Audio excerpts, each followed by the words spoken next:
Hello everybody and welcome to G8RStreams Random Number Gaming. Today we'll be doing whatever it is we do during Random Number Gaming.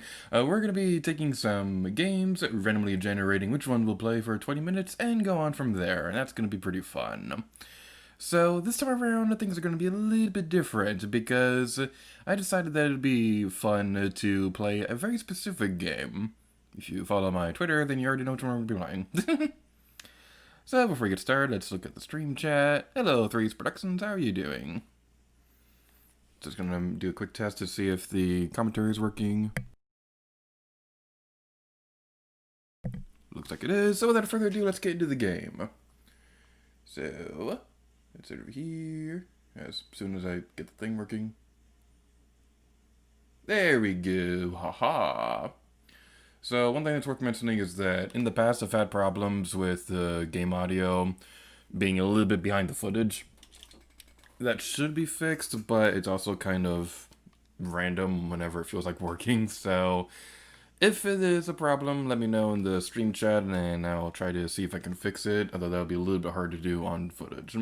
But to celebrate the fact that we'll be getting an ARMS character announced for Super Smash Bros. Ultimate next Monday, we're going to be playing ARMS for a little bit, so that's going to be pretty fun. So without further ado, let's get into the game. We'll be playing this for 20 minutes, and then after that time is up, we will be switching games. So, let's do this.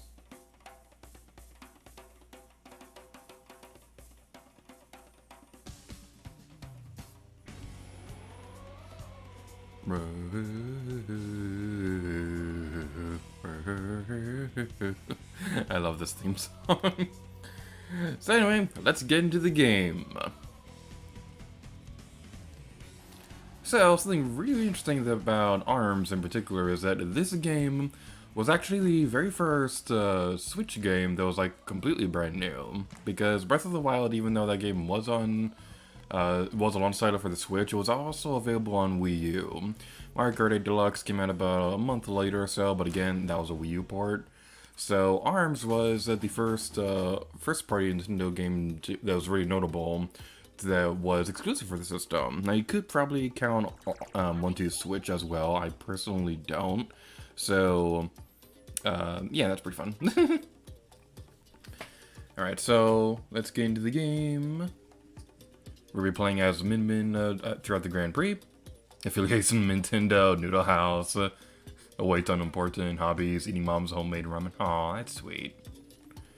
Alright, so a bit of a fun self-promotional thing that I could do because I'm selfish and I want to self-promote my own videos. So, when the ARMS character was announced for Smash, I made a video going through the roster, basically saying my opinions on my baby niece crying in the background, so I'm going to mute my microphone for a minute. I apologize for this.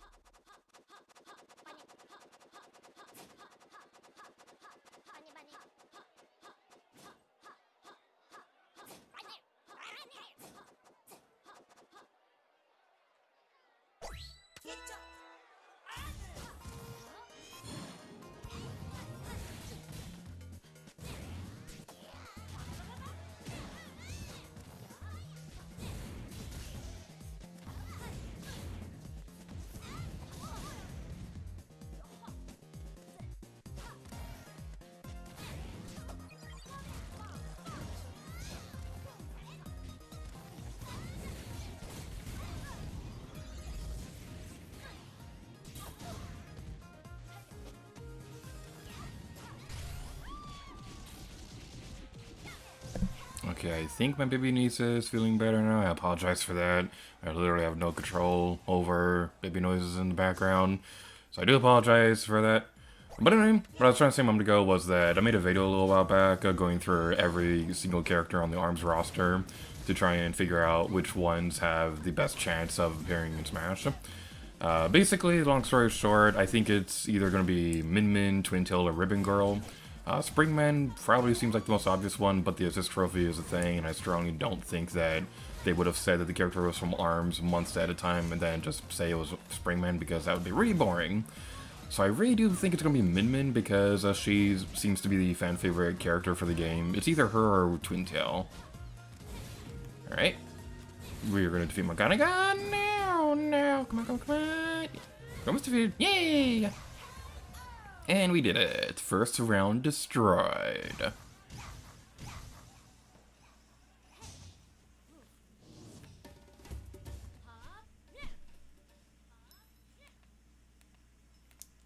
Next round.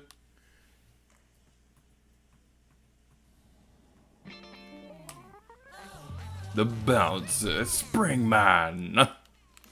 It's a fun story. I'm a big fan of Avatar: The Last Airbender, so every time I say that, I always think of the character the Boulder. Man. So I kind of imagine Springman whenever he talks, he's all like, the bouncer is conflicted. The bouncer is over his conflicted feelings. Alright, so something worth mentioning is that the arm setup that I have for Min Min is not really the ones that are really more for the character. Basically what that means is that each character, when you unlock them, they start off with 3 arms. And through different modes in the game, you can unlock the ability to have the characters control different arms. These ones are my personal favorite because they're really big and they're very powerful, so they're kind of great for someone like me who isn't too strategic in this game. Now, Min Min has some really great arms abilities. The Dragon Laser is definitely her weapon of choice, it seems like. But I just like using this one more because it's just a very powerful arm in general. This is my go-to. No! Springman, how could you? Alright. We can do this. We can do this. We can destroy Springman. Never mind. It's been a little while since I played this game. Last time I played this game, aside from... Actually, last time I played this game was yesterday. So I don't know what I'm saying. I have no excuse. So, one thing worth mentioning is that you've seen it a couple times already, but when when your character, when the arm kind of goes by the character, you can disable the opponent's arms for a moment. There are several ways that you can fully disable arms. Several types of arms in the game will allow this. There's one character who has this as a default ability, and it's really broken. I believe his name is Springtron. He's basically the only clone character in the game. He's a clone character of Springman, and I hate him, and he's stupid. Oh, come on. Okay, so go for a grab. One thing that's worth mentioning is that it seems like the control method of choice for this game is to play with the motion controls. Basically how that works is that you kind of hold the Joy-Cons as if you're holding up your fists.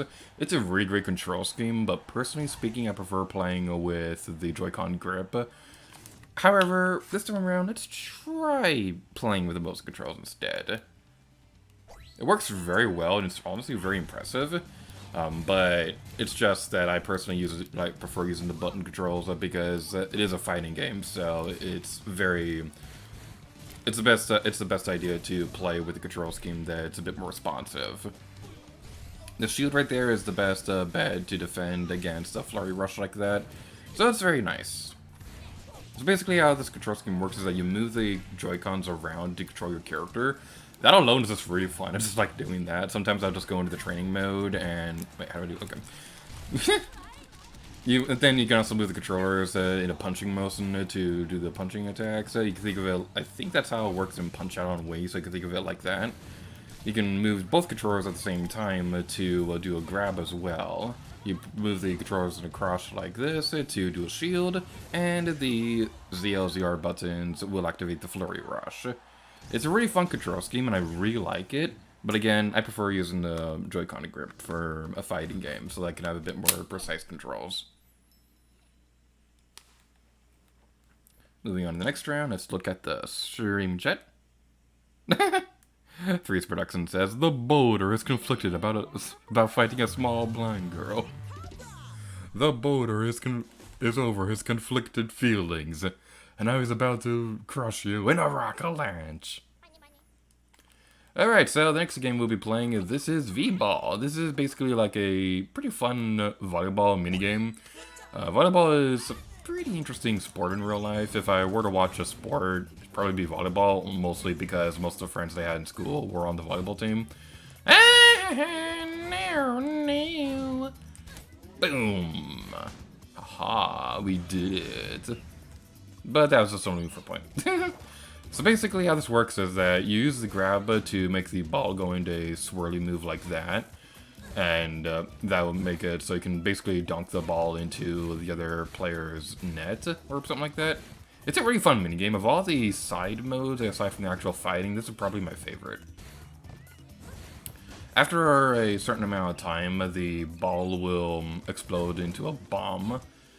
So that basically guarantees that whoever is not on the receiving end of that, they'll basically get the point. We're destroying Kid Cobra. By the way, this guy, I gotta say, this guy is totally Green Cobra's gaming. Because think about it. He's a Cobra, and in the lore of ARMS, Kid Cobra is like a streamer who's using the ARMS tournament to promote his channel. So that guy was totally Green Cobra's gaming. We won a badge from that? Wow. I'm nowhere close to having all the badges in this game, so that's pretty fun. Lollipop! Match 4, heating up. It's Min Min versus the Sucker Punch of Lollipop. The air in the street smells as delicious as this clown is formidable. There are enough sweets here to put Min Min in a sugar coma. Can she resist these temptations and win this match? If she does, she'll get a cookie. Yay! A cookie! I love the dialogue for the between matches. I've been skipping over them so that we're not wasting too much time with that because we only have 20 minutes for the segment.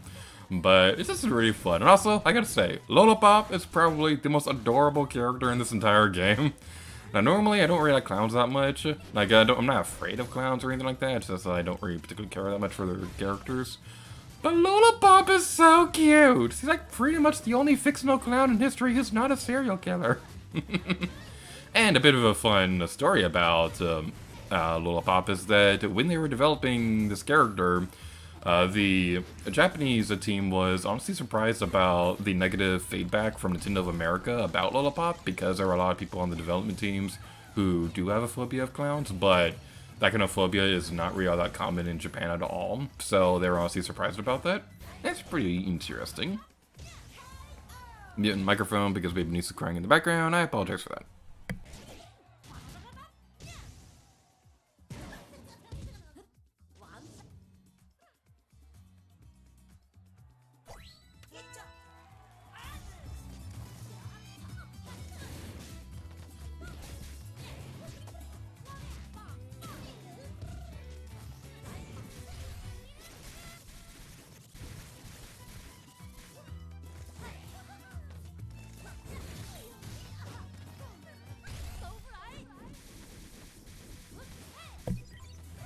Alright, I think it's okay now. Something that I was noticing that's pretty funny is that when you have the Flurry Rush activated, the Joy-Cons make noise. Because for those of you who don't know, the Joy-Cons can actually make noise. They don't really have traditional speakers like a Wii Remote does, but under certain circumstances, the Joy-Cons can make noise. I think the best example I could think of was probably Kirby Star Allies, although the exact circumstance of that is a bit of a spoiler, so I won't go into that. Oh man. Okay, so I was trying to fully recover my HP right there because even if you take damage, if you have full HP at the end of the match, then it'll still count as a perfect victory. And I was hoping we get one during this segment. Unfortunately, that doesn't seem like it's going to be the case. Alright. Activate the shield because Lollipop's probably going to be activating a Flurry Rush in a moment. Never mind. I kept my shield up because I was convinced that Lollipop was going to have her shield or Flurry Rush activated, but nope, she used the grab and then went through the shield on top. Very nice. No! That was a very smart move. Okay, so if as long as we stay alive for a moment, then I believe we will win by default, or we could just completely destroy Lollipop. Of the characters that came out in ARMS after the base game was finished, I'd hope Lollipop would be the Smash character because she's really adorable. Although I don't think any of the DLC characters are going to be playable in Smash. I think it's going to be, like I said before, I think it's going to be like Min Min or Twintail or something like that. But of the ones that came out after the main game was released, I think I would definitely want to be Lollipop. Either Lollipop or Dr. Coil. And now, Masungo. This guy's name kind of sounds like Missing No from Pokemon. Alright, so I remember most of the gimmicks for each of the characters. Like, I remember Springman does a little more damage when he's at 25 HP. Min Min has like a backflip ability that can deflect arms, so she's really great at defense. This guy, I don't remember at all. I don't remember what his special ability is or anything like that. I know that it has something to do with the little spirit thingies that are floating next to him. I don't know much about this character, and I feel bad for that because he has a really cool character design. Is that a headlock thing on his head? Is that what the gimmick is? He can have like a headlock activated at any moment? I don't know how that works. But yeah, each of the characters has like their own special ability. Lollipop can move around with her shield activated. She can also bounce around really high when their shield is activated and things like that. Min Min, like I said, has the kicking thingy, which can deflect arms, but she also has the ability to have her left arm fully charged for much longer than usual. That's a big reason why I like having Min Min with me, is because she's just really powerful. She has a great defense game, and her left arm turning into a dragon is just awesome. Okay, looks like he can be defeated. Almost. You have like pixel of health left. Man. Come on, come on, come on, come on, come on. Why am I pink? Why am I pink? Why am I pink? I don't mind pink, it's a cool color, but why am I pink? Is that in Splatoon when you're getting inked and stuff like that? Alright. I could probably play with the other arms, but I just feel like sticking with the ones that I know that I'm good with. This is a really cool stage, by the way. This kind of gives me Tomb Raider Underworld Thailand vibes, which anything that reminds me of that is obviously a good thing. But this is a really cool stage. I kind of feel bad for not remembering Masungo that much, because he has a cool character design and his stage is awesome. I just don't remember that much about actually playing the character himself. Okay, we can blow it up. There we go. Okay, a few more punches should be enough. Ow! No! That's rude. That's not very nice at all. There we go, and now you're dead.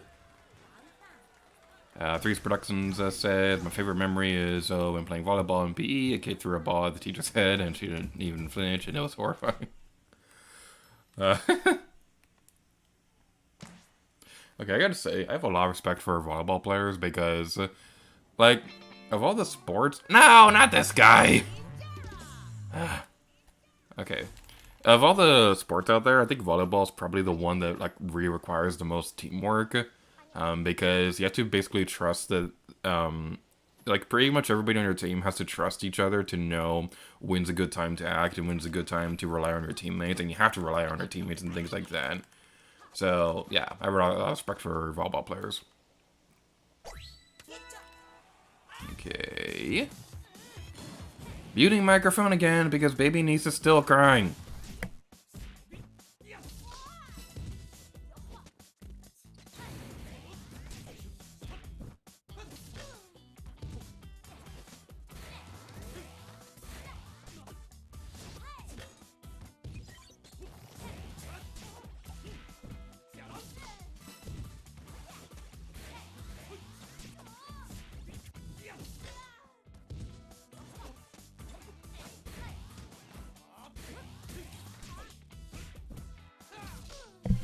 Okay, I gotta say, this setup sucks.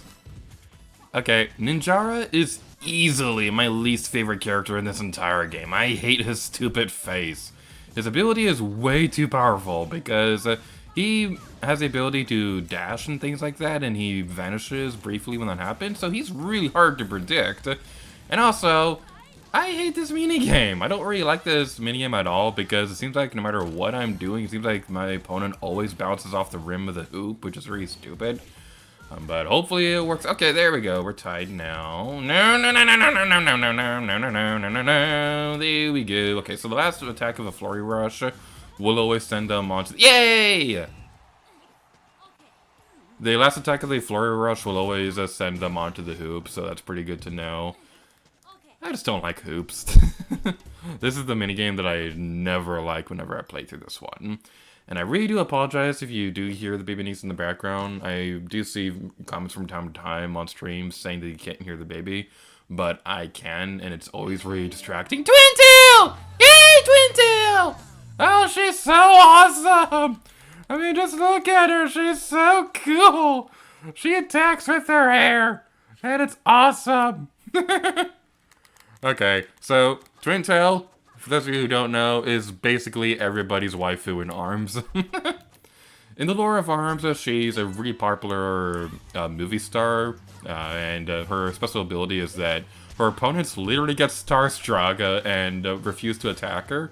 So the ARMS that approach her, they will slow down and things like that. So she's a really powerful character, and she's awesome. So yeah, Twintail is basically everybody's waifu. Personally speaking, Min Min is my waifu of this game, although Twintail is a very, very, very close second.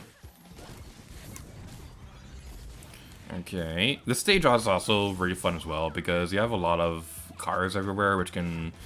It can be a little bit annoying with them being in the way of the fight, but it also gives you some more places to hide from more powerful and annoying characters like Springtron or Ninjawa or things like that. Okay, we want to be a little bit closer before we activate the Flurry Rush. Activate your shield! How would you activate your shield? That's not nice. That's the opposite of nice. That is rice.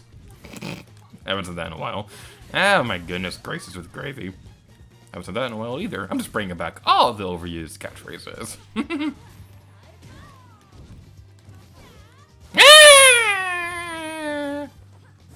Okay, we can do this, we can do this, we can do this. Come on, come on.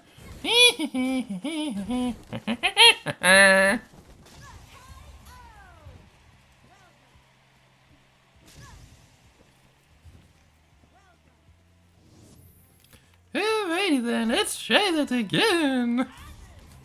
Also, I apologize if I'm not reading the stream chat that often. I just noticed I should probably be doing that a little bit more. So if there's anybody in the stream chat, I apologize for not reading your message yet. I will get to it soon. Okay, Twintail is usually the character that I always struggle with fighting. Because she's very powerful with her Starstruck ability and things like that. Okay, that like barely did any damage. Come on. Okay, stop it! Stop it! I mean, just look at that. Her grab. She doesn't even throw anybody. She literally just slaps people. Okay. I'm in not a good place right now. I'm not in a good place! And we lost. Alright, reading through the chat. Hello, Stephen the Artist. Thank you for joining us. 3 says, this game has a lot of really cool looking characters. Let's draw them sometime. Alright, so we are at 20 minutes right now for the setup, but I really want to see if we can defeat Twintail. So we're going to try that again, hopefully have better luck, so we're going to go a little bit overtime during this segment. But after this round, we will, no matter what, even if we lose, then we're going to switch games. We'll be switching over to the random number generator thingy, and select the next 3 games we'll be playing for the next hour. Okay, starting off a... Never mind. I was about to say we're starting off a bit of a brighter note. What? Okay, I gotta stop doing that. I gotta stop attacking when the Starstruck ability is activated because that's not a good thing to do. That is not a good thing to do at all. So a bit of a fun story about ARMS. The past 2 years, this is a game that I really wanted to play during the 12 Days of Gaming series that I do during the holidays. I tried recording in 2018, and I had a video ready, but then I decided the last minute to cancel that year's 12 Days of Gaming thing. And Last year, it came very close to happening, but I just couldn't do a recording session that I was happy with. So that ended up getting canceled as well. So who knows, maybe it'll happen this year, I don't know. Oh, come on! Come on! We're like barely doing any damage to Twin Tail, she's kicking my butt. Alright, we'll try this again. We can do it. I'm sorry, Twin Tail, I don't want to do this, but I have to do this. Okay. We can do these. Honestly, arms, this is something that I've briefly considered a few times as a Let's Play. But the thing is, this would pretty much be my entire commentary. It would be like, and that's fun for Splatoon 2 during online modes in that game because it's supplemented with story progress and things like that. But ARMS really doesn't have a whole lot of single-player content, so the entire Let's Play would basically just be Grand Prix and side modes the entire time. So I don't know, maybe I could figure something out someday. I don't have my confidence in my abilities to do that. I don't know, maybe someday. I know Pikmin up later, he's doing an ARMS Let's Play. It's basically like the first playthrough of it. It's been pretty fun so far, so you can check that out. Yay, promoting other people's projects and things like that. Okay, we can do this. Owie! Yeah, we finally defeated Twin Tail for once. Oof, that looks painful. I'm sorry, Twin Tail. Okay, we can do this. We've got this. The waifu will triumph over all. The waifu will triumph the other waifu. And there I go again, using the attack when the Starstruck was already activated. Okay. So one strategy that I usually go with a lot, that's a terrible grammar. The strategy that I usually go with for this character is that I usually go like this, where I have one punching thingy go after the other. Because if both of them hit, then that's basically guaranteed knockback. But it's probably not the best strategy in the world to do because I do that a lot. So it's probably not the best thing in the world. Owie. Okay. We got this. We can do this. We can do this. We have the powers to do anything if we have cookies. We did it! Yay! She bounced off the car. Ouch!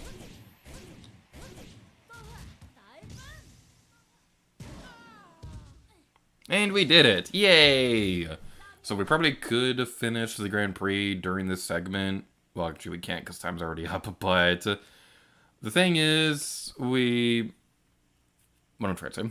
So, we usually only play for 20 minutes, so we probably could keep going, but I think it'll probably take about another 10 or 15 minutes to finish the Grand Prix.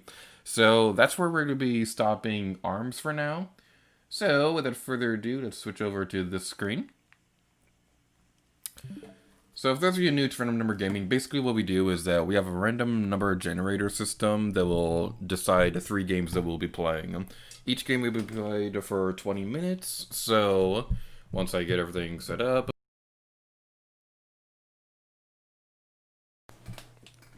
Testing, testing. Okay, sorry about that. My microphone got unplugged for a moment.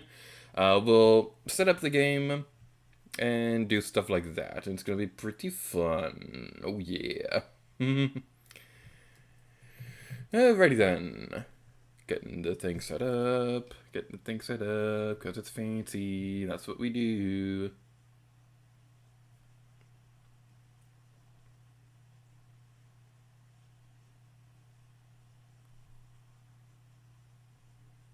Alright, so let's do this.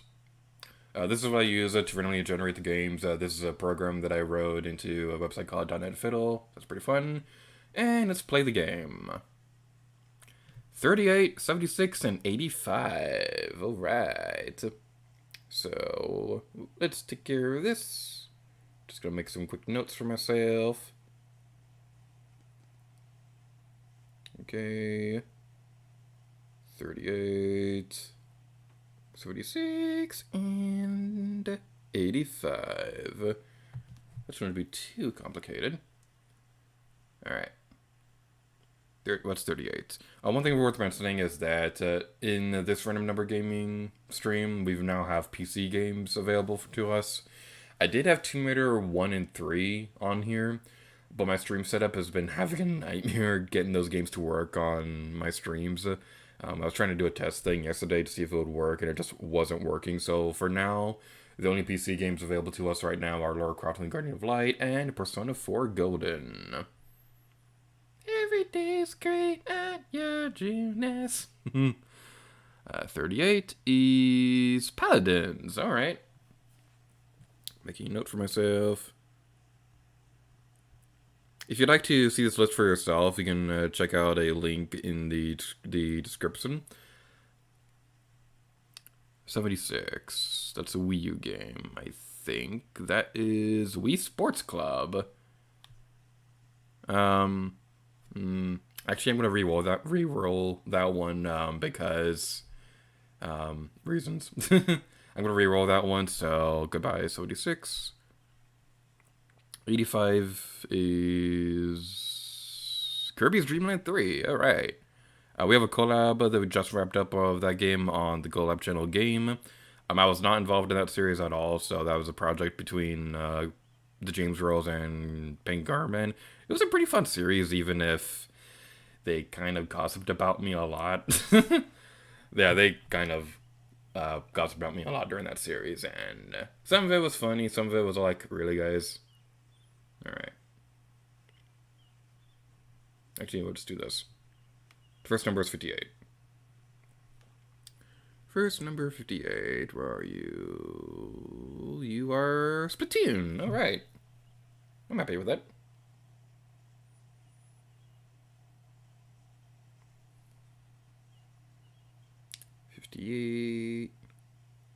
Splatoon. Alrighty then, so we got the setup ready. We'll go back up here into this mode. So we're gonna go into intermission real quick, and I'm gonna have music playing in the background while we do this. So I'll see you all in a moment.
And we're back.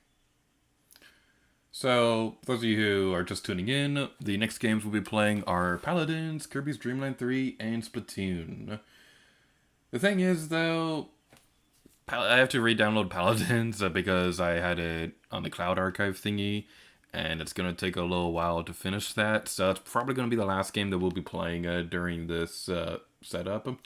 So, first game we're playing is Kirby's Dream Land 3. This is going to be an interesting one, because I have never played this game before. Like, I've watched the James Rosa and Pink Armaments co-op of this game, but I myself have never actually played this one. So, without further ado, let's get into Kirby's Dream Land 3. Nintendo. Oh, that's a company. Looking at the stream chat, Threes Productions is asking if I've ever played Untitled Goose Game before. I have never played that game. I've seen a few things about it here and there, but I don't know that much about it. I've never replayed it. All right, so while this cutscene starts up, we'll be starting off the timer. Ready then? And let's get going. Skipping cutscene. I guess yeah, I really do like the art style of this game. How everything looks like it's a crayon. It's really cute. Level 1 Grassland. I always find it really weird how Kirby games refer to the world as levels. It always throws me off. Anyway, I'm gonna eat you. I think that's supposed to be a buddy or something like that. Which button eats things? Okay, that's gonna take some time to get used to. Okay, we need you now. Jump is that button. Y is eating. Okay. Yep. In case you couldn't tell, I've never played this game before. So it's probably a good thing that I wasn't invited to the Kirby's Dream Land 3 thing. Alright then. Yeah, it's gonna be really weird getting used to that because that's a different control scheme than Kirby's Adventure on the NES, which is another Kirby game I've been playing a lot lately. How do I get rid of power up?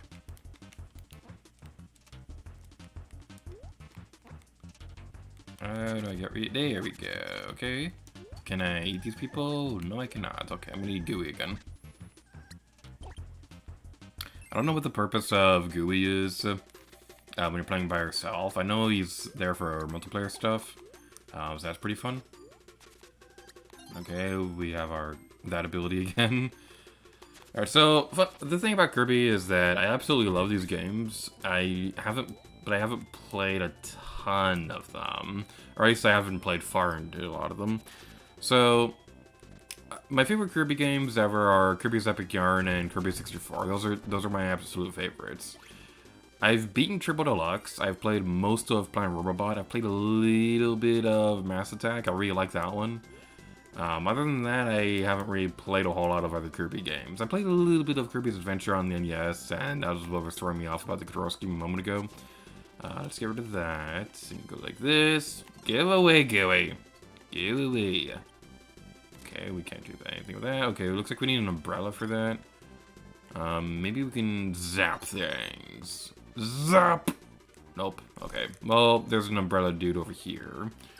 Let's eat you. And now we have an umbrella. Yeah! This is the Kirby and Resident Evil crossover we've all been waiting for, because now it's Umbrella Chronicles. Ha ha ha ha ha ha ha ha ha. Funny joke! Oh, come on! I want the zappy thing. I don't want the umbrella. Alright, let's try that again. There we go. Hooray for respawning enemies. Threes Production says, Kirby, baby! Right then. Just speed on throughout the rest of this level, because I don't want to spend too much time here, because we only have 20 minutes for this segment. Wee, that's not nice. Get away from me. There we go. We destroyed the zappy thing, and then we ate another zappy thing. Oh, shall fair me. Alright then. Let's go over here. Continue on over here. Okay, I want to destroy this guy. you don't give me anything. That's kind of the thing about the Kirby games, is that whether or not you're going to give up your power-up for something else is kind of a risk versus reward thing. Because chances are the enemy in question won't actually have a power-up or anything like that, but you'll never know unless you experiment. That's the thing that kind of throws me off about trying to play Kirby games when I was younger, was that I would play a Kirby game and I would just get frustrated if I lost a power-up because I wanted to keep it throughout the entire level. I didn't really think about the fact that the game was more so encouraging you to experiment with different power-ups and things like that. End of level minigame. Yay, 1-up!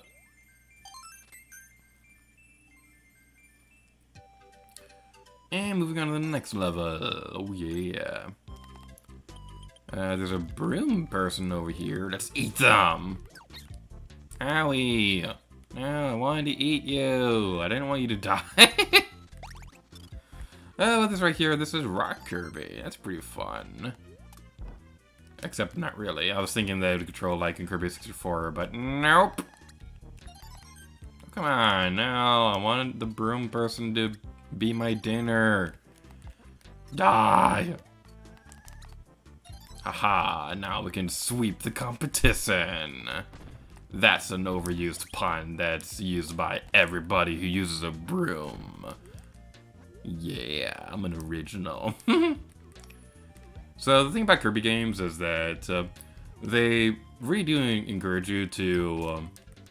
that's what I'm starting. So Kirby games, the really nice thing about them is that they were really designed for beginners and people who've been playing these games forever. I can't eat you, okay. So they gave Kirby the ability to float around, things like that, in case for newcomers who want to breeze through the game. So it's really nice they do that. Although one of the bigger reasons why I love Kirby 64 and why I think it's one of the better games is because in that game, Kirby can't float indefinitely.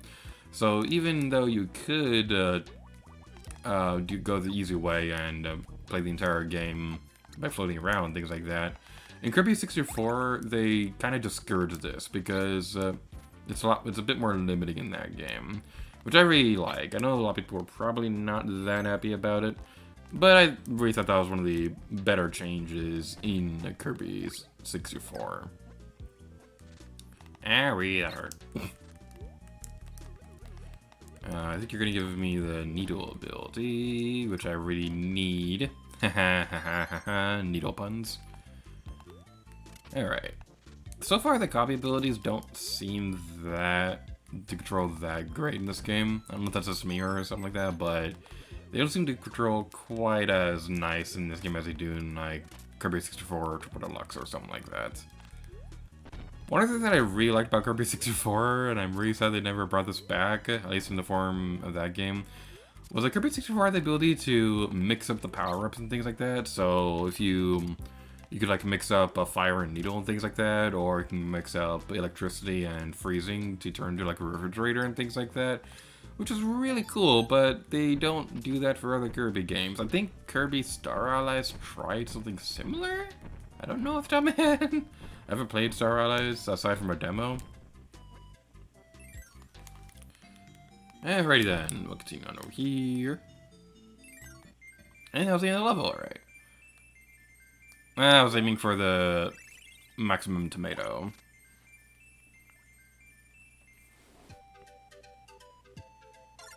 Teresa Production says, "Happy first day of summer! Bees will buzz, kids will blow dandelion fuzz, and I'll be doing whatever snow does in summer. A drink in my hand, something against the burning sand, and I'll be doing whatever snow does in summer." I would keep singing, but I don't know the lyrics to the full song. Alright, it's OP. I always love that moment in that song when Olaf was like, "Winter's a good time to stay home and cuddle, but put me in summer and I'll be a happy snowman." And the level is scrolling upwards. Yeah, it's pretty fun. So one thing that's worth mentioning is that this game's art style it is very cartoonish and things like that. It is very much made to look like it's a crayon. I was not paying attention. Closing my eyes, mouse and buttons. Boom. Nope. Okay, let's try it again. Yeah, that was a mini game. Okay. So yeah, this art style is made to look like a crayon book, which is really cute and things like that. But there's also going to be another Kirby game to use this art style. So they tried to make a Kirby game for the GameCube forever. They had a Kirby 64 style game that was going to be the first attempt, but then this idea got cancelled. The second attempt was, I believe, going to be a game to use this art style, where it was going to look like a coloring book. But the third game they were trying to make was a Kirby 3D platformer, all of which were cancelled. So, unfortunately, we never got a traditional Kirby game on the GameCube. But ideas of these games did eventually carry over into Kirby Return to Dreamland on Wii. Yeah, it's pretty fun. It's very possible that those games also influenced a bunch of other Kirby games as well. We may never know, because we don't work for Nintendo. Or do we? So, what to do next? We go over here. I think I'm going to keep my firepower for a little while longer. We probably should experiment. Actually, wait. What's this guy up here? Never mind, we can't reach it. That is raining and it hurts. Not nice. I don't appreciate when rain hurts me. Owie! I also don't appreciate it when that hurts me too. Do we refill our health when we eat gooey? We do. That's pretty good to know. I wonder if that's the same in multiplayer. I don't know if James or Pancake ever did that during the co-op series. Alrighty then, and now we're gonna be swimming. Yay! Just keep swimming, just keep swimming, just keep swimming, swimming, swimming. What do? We swim, swim. Ho, ho, ho, ho, ho, I love to swim. When you want to swim, you want. Alrighty then, the float. We can do it. Do we go down here? Yes, we do. And now we go over this way. This area reminds me of the Smash Run maze in Smash 3DS, which was like one of the only modes in that game that was worth playing. Like Smash 3DS was really weird. They made it out as if there's gonna be like some kind of big special connecting mode that would connect Smash 3DS with Wii U. But all that really connected those two games was the ability to transfer customizable fighters. Which the customizable fighter mode was kind of lame in those games because you had to unlock each individual attack. So you can also get repeat moves frequently. So it's really hard to get the moves that you'd want. So it was really, really weird. They didn't even have any cross-platform play or anything like that, which is like the biggest no-brainer when you're making two versions of a game like that. Even PlayStation All-Stars Battle Royale had cross-platform between the PS3 and Vita, but they didn't have that for Smash 4, and that really bummed me out. Okay, I'm gonna... Actually, no. I was gonna have Gooey come out so I can eat him and refill my hearts, but there's a tomato right there anyway, so it's not really important. Okay, going back to Smash 3DS real quick. The way that I was wording that made it sound like I think it's a bad game. I do not think that at all. Smash 3DS was a really fun game. I have a lot of fun memories playing that game with my friends in college. In my mobile design class, a group of my friends and I would play Smash 3DS during breaks, and I have a lot of fun memories of that. It's just that Smash 4 was really... it was just weird. They had a lot of really questionable decisions with that game, and that's why I'm really glad Ultimate exists, because it feels like with Smash Ultimate, they realized the ideas that they were trying to do with Smash Bros. 4.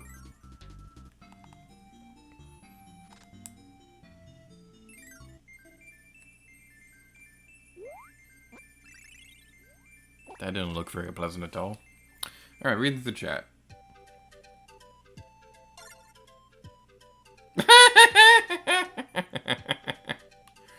Threes Productions says, why do cows have hooves instead of feet? because they lactose.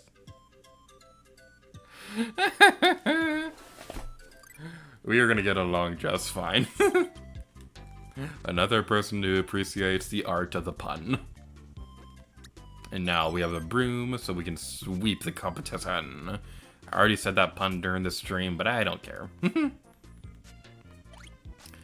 Alrighty then, continue on over this way, and there are evil pink bouncy thingies. They kind of look like the cute little UFOs in Earthbound. I'm not making that name up, that is actually what they're named. This is really cool right here. Oh, that moves you around, okay. I was just appreciating the art right there, because those logs look really nice. Alrighty then, continue on over here. How much time do I have left on this segment? Okay, we have 6 minutes left for this segment of the stream. There's a bad guy right there, and they hurt my beautiful face. Not nice at all.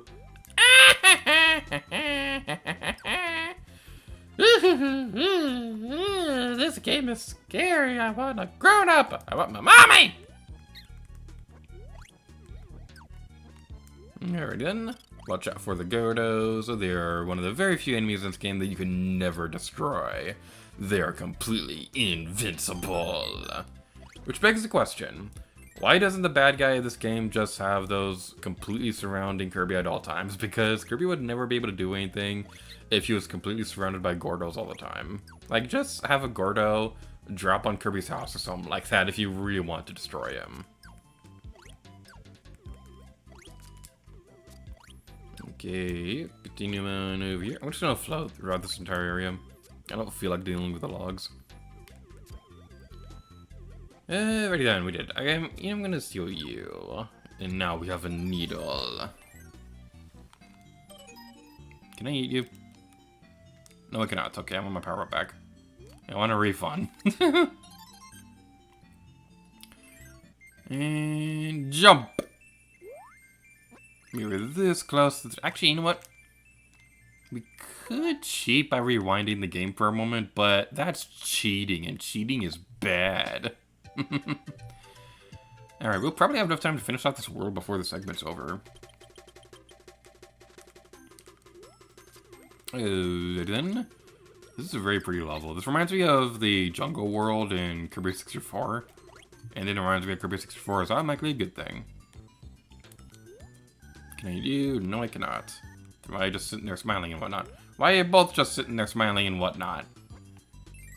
You're both just sitting there doing nothing while I'm doing all the work. At least Gooey has a courtesy to join me. Alright. Let's eat the fire. Fire, fire, fire, fire, fire. Rock, rock, rock, rock, rock, rock, rock. Owie, that was a spider.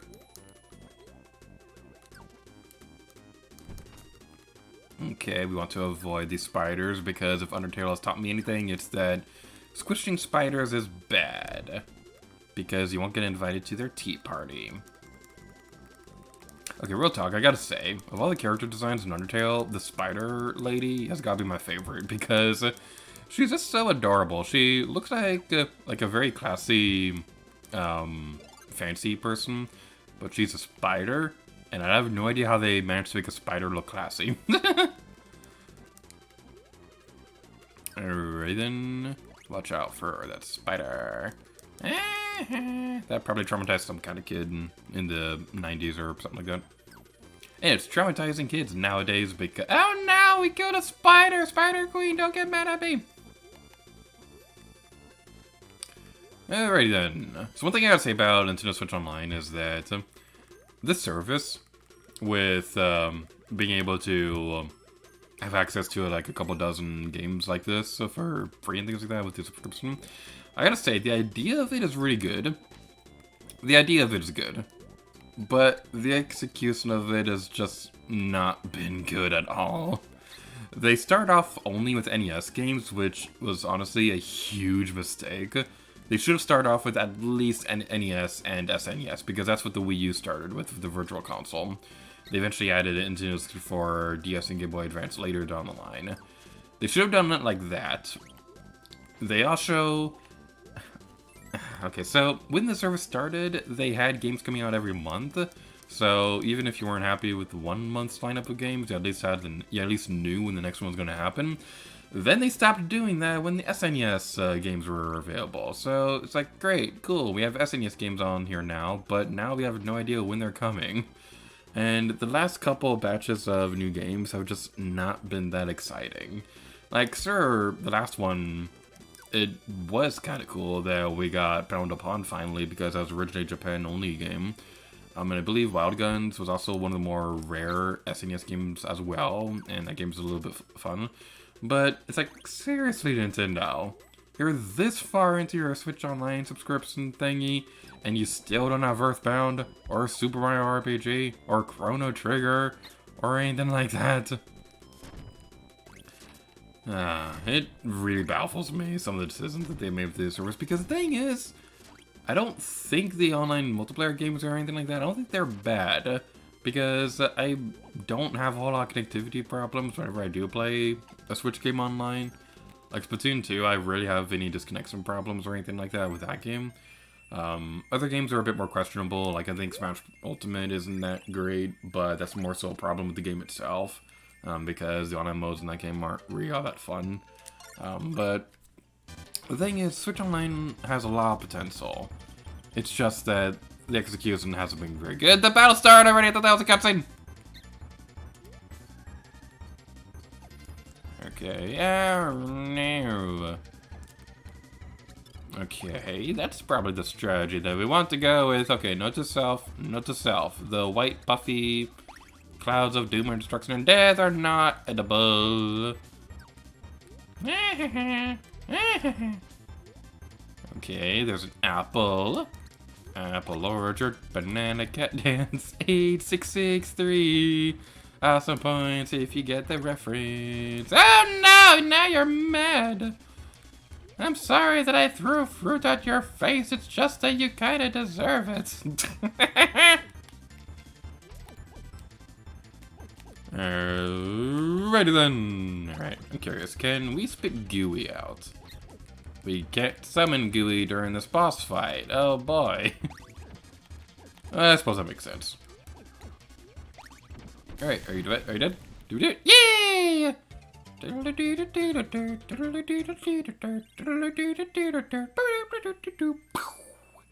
That's probably very off key, but whatever. Alright, looking at the stream chat.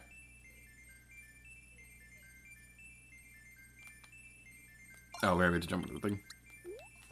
Gooey, go away. This production says a short psychic escaped from prison. They cry, went out, and that. Sorry, I completely butchered that. 3's production says a short sidekick escaped from prison. They cry went out that there is a small medium at large. Alright, I think we're going to be switching games over real quick. I'm just going to mute my microphone real quick because baby noises are in the background.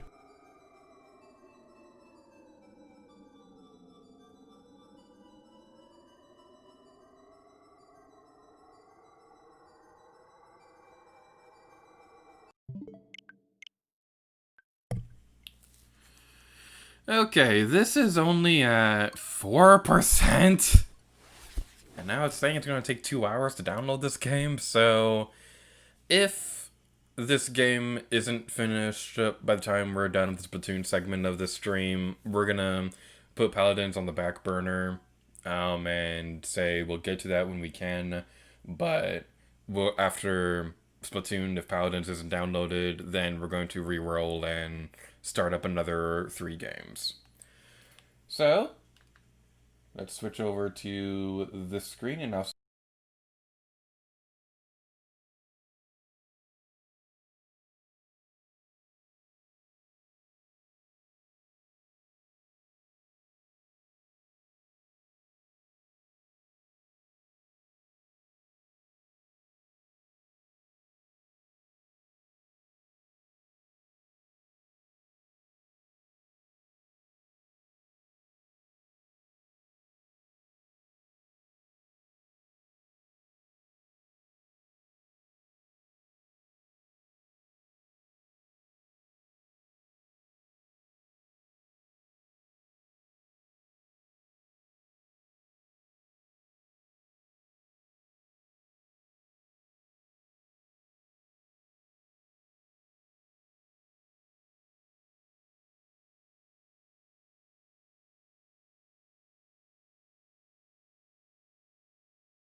Alright, we're back. Sorry that took a little longer than expected to do. The the whole point of generating 3 games at the same time is so that we can have smoother transitions between games. And I didn't have Splatoon ready or anything like that, so I apologize for that taking a little longer than expected. So, next up we'll be playing Splatoon for a little bit. I'm not quite sure what we're going to be doing, honestly, because we probably could do online multiplayer stuff, but it's been years since I did that for this game. So I probably get my butt kicked, but we'll cross that bridge when we get there. And we're gonna have to cross that bridge pretty soon because the game is getting started. Ready then?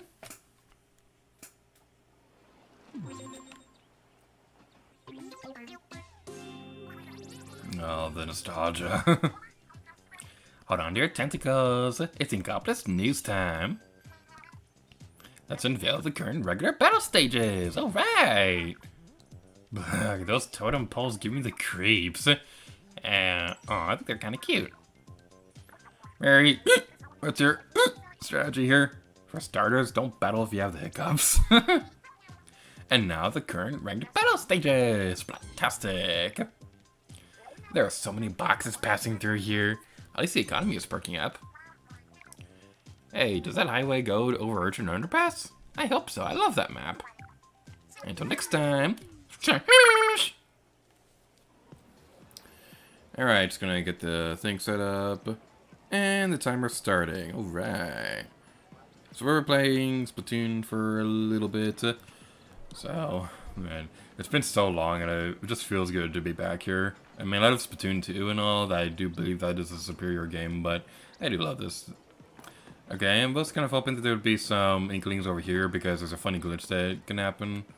Actually, let's see if we can trigger that. It's gonna be weird getting used to having a second screen. I haven't played the Wii often aside from the Wind Waker bonus video. Okay, there's somebody over here. So, oh, it's the X button that jumps. That's another thing that's gonna take a little. That's gonna take a moment to get used to. My goodness, can I talk? So, one thing you can do right here is that there's a really fun glitch where if you jump on top of the Inkling's head right here and you dive straight into the wall, there's a chance that you can clip through the wall and go out of bounds. I demonstrated this during the Let's Play, and it was a lot of fun, but it's really hard to pull off. It's not really hard to pull off, it's just that you get a just the right spot. I don't know if we're able to do this. We're definitely not going to waste the entire segment on this. This is something that I really want to try because it's been a while since I've done it. Alright. I remember one time I was trying to show this off for my sister. And it took like 20 minutes or so to get this glitch to work. And by the time that I finally got it to work, I handed the controls over to her so that she can explore. She immediately ran off into the train tracks over there, which is too far. Because you can't actually, if you go over there, if you go too far, then you'll fall off the face of the earth and things like that, which isn't very pleasant at all.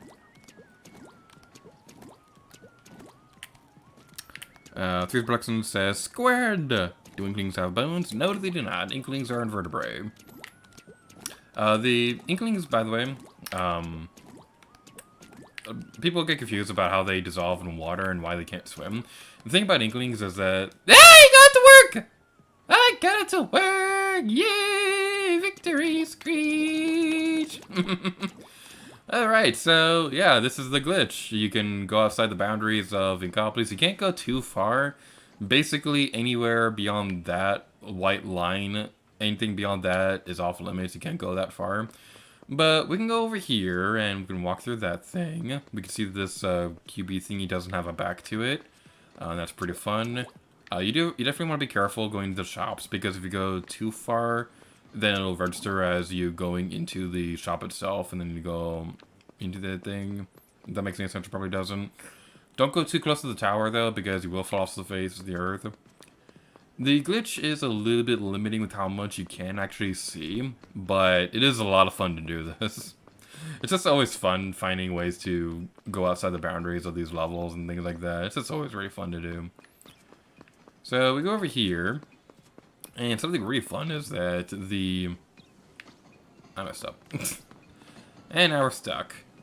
Okay, I didn't mean to do that. I was trying to go explore just a little bit more, but I was trying to demonstrate the fact that the back of the amiibo box, even though you can't see this during normal gameplay, actually has a fully modeled back of the amiibo box with the Inkling language. I believe this is the same texture that appears in Splatoon 2, because you can't see the amiibo box in that one in normal gameplay. I think. Alright, so I think we're going to play a little bit of the story mode before we do anything else. We'll play a little bit of the story mode and finish a couple of levels here. And then, if we feel like it, maybe we'll play online for a bit. We'll play the first level, why not? It's been so long. I have a lot of fond memories playing this during the Let's Play and the verse and things like that. Honestly, Let's Play the first game was probably one of my favorites that I've done on the channel. Even though I do think that my Splatoon 2 Let's Play was a much better improvement over what I did for... Even though I do think that what I've done in Splatoon 2 has been a big improvement over this series, I did have a lot of fun during the Splatoon Let's Play, and I felt really proud with how that one turned out. And it seemed like that was one of the more well-received projects on the channel, at least around the time, so that also made me feel happy. Baby Noise is crying in the background yet again. I apologize for that. I'm gonna mute my microphone yet again.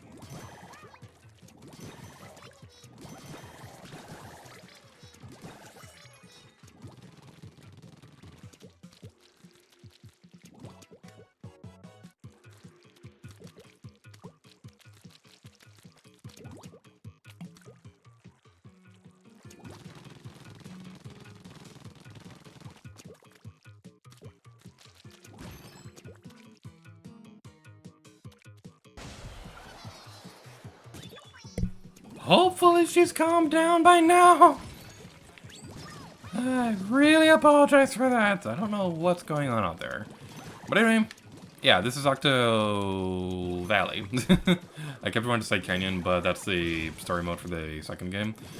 This is Octo Valley, and it's really fun. This is a really great single-player campaign. It does everything that you need to teach the player how to play online in this game. It's really fun, and I absolutely love it.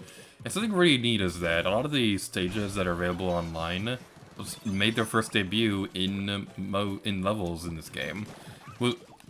There's this one stage in particular that comes to mind. I believe it's Kelp Dome.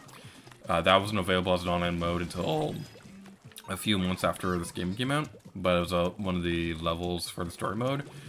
They didn't do that a whole lot with Splatoon 2. Instead, they had one of the weapons in that game available in Octo Canyon a few months before they were available online, which is a lot of fun as well. Alright, Octo Trooper Hideout is finished. We won't do all the levels in World 1. There is one specific one that I do want to demonstrate because it's my favorite in the game. I think it's this one? Not even close. Go back to this. Oh, one thing that's really funny is that if you go into the second scrolls, you can go into this and look at the character on the bottom right corner.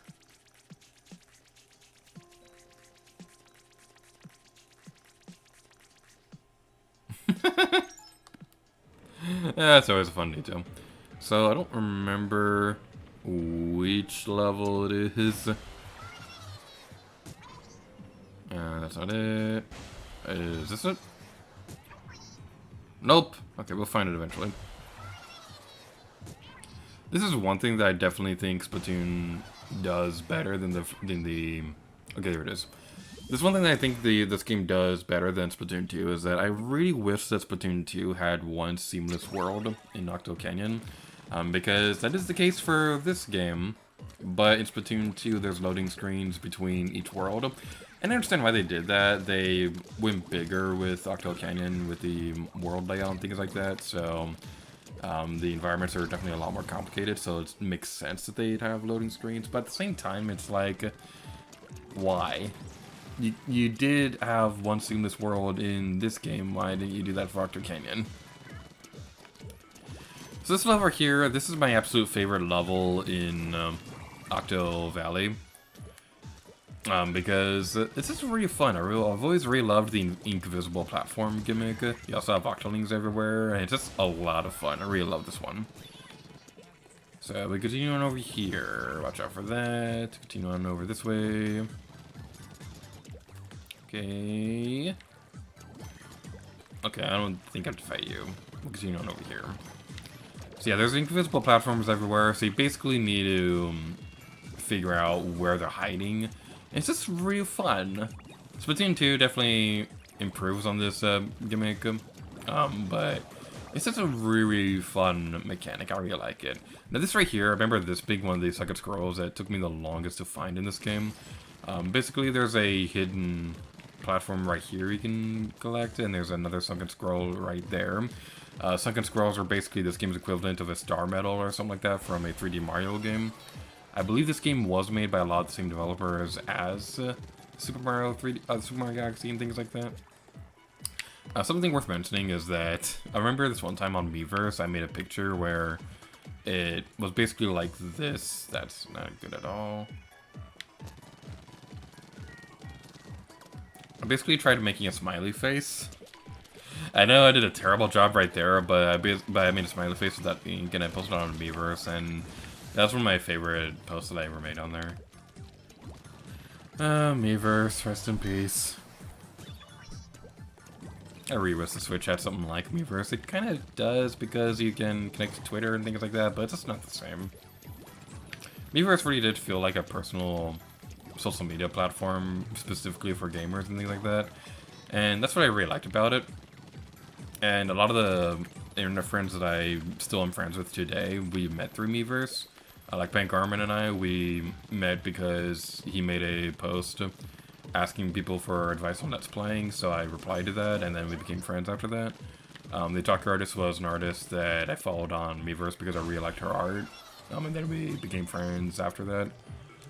We didn't really talk that much on Miiverse itself, but after she started her Twilight Princess Let's Play, I subscribed to her channel because we were friends on Miiverse for a while, and then the rest is history. So yeah, Miiverse, even if it did have a lot of problems, I wouldn't trade it for the world. Except I kind of have to, because it's gone forever, and it makes me sad. Anyway, go over here, destroy the Octarians, and go over this way. Okay, destroy you. Oh no, that's not very nice. Right then. Destroy you, and finish off this level. Alright.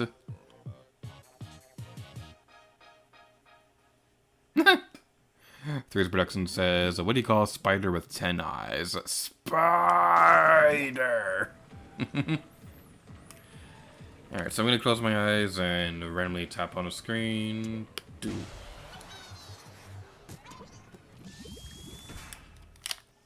Alright, let's see which level this is. Gonna look over the chat real quick. Or, not look at the chat, or something like that. okay. Everything seems to be working. I was just checking to see if the stream was running okay, because I've had problems in the past where it just kind of stops working. That's not very pleasant at all. So just making sure everything's working okay. Alright, let's continue onwards. Oh, this level, oh boy. Look at the gamepad, Agent 3. See a key anywhere nearby? So, when I did Let's Plays around the time Miiverse existed, what I did was that whenever I needed to display information on the gamepad, I didn't have a Wii U gamepad capture card because they are very expensive. And so what I did instead was that I would take a snapshot of the gamepad screen, post it onto Miiverse in the Gamer Journal thing, because that was something that you can do to keep private screenshots and things like that. So the thing about that is that it worked, but I could never do any video footage. There was this one episode where I demonstrated the gamepad minigames, and I basically had the camera sitting on a bunch of books in a dark room so that it wouldn't reflect off anything. I remember that setup being such a pain, and I was glad that I never did that again.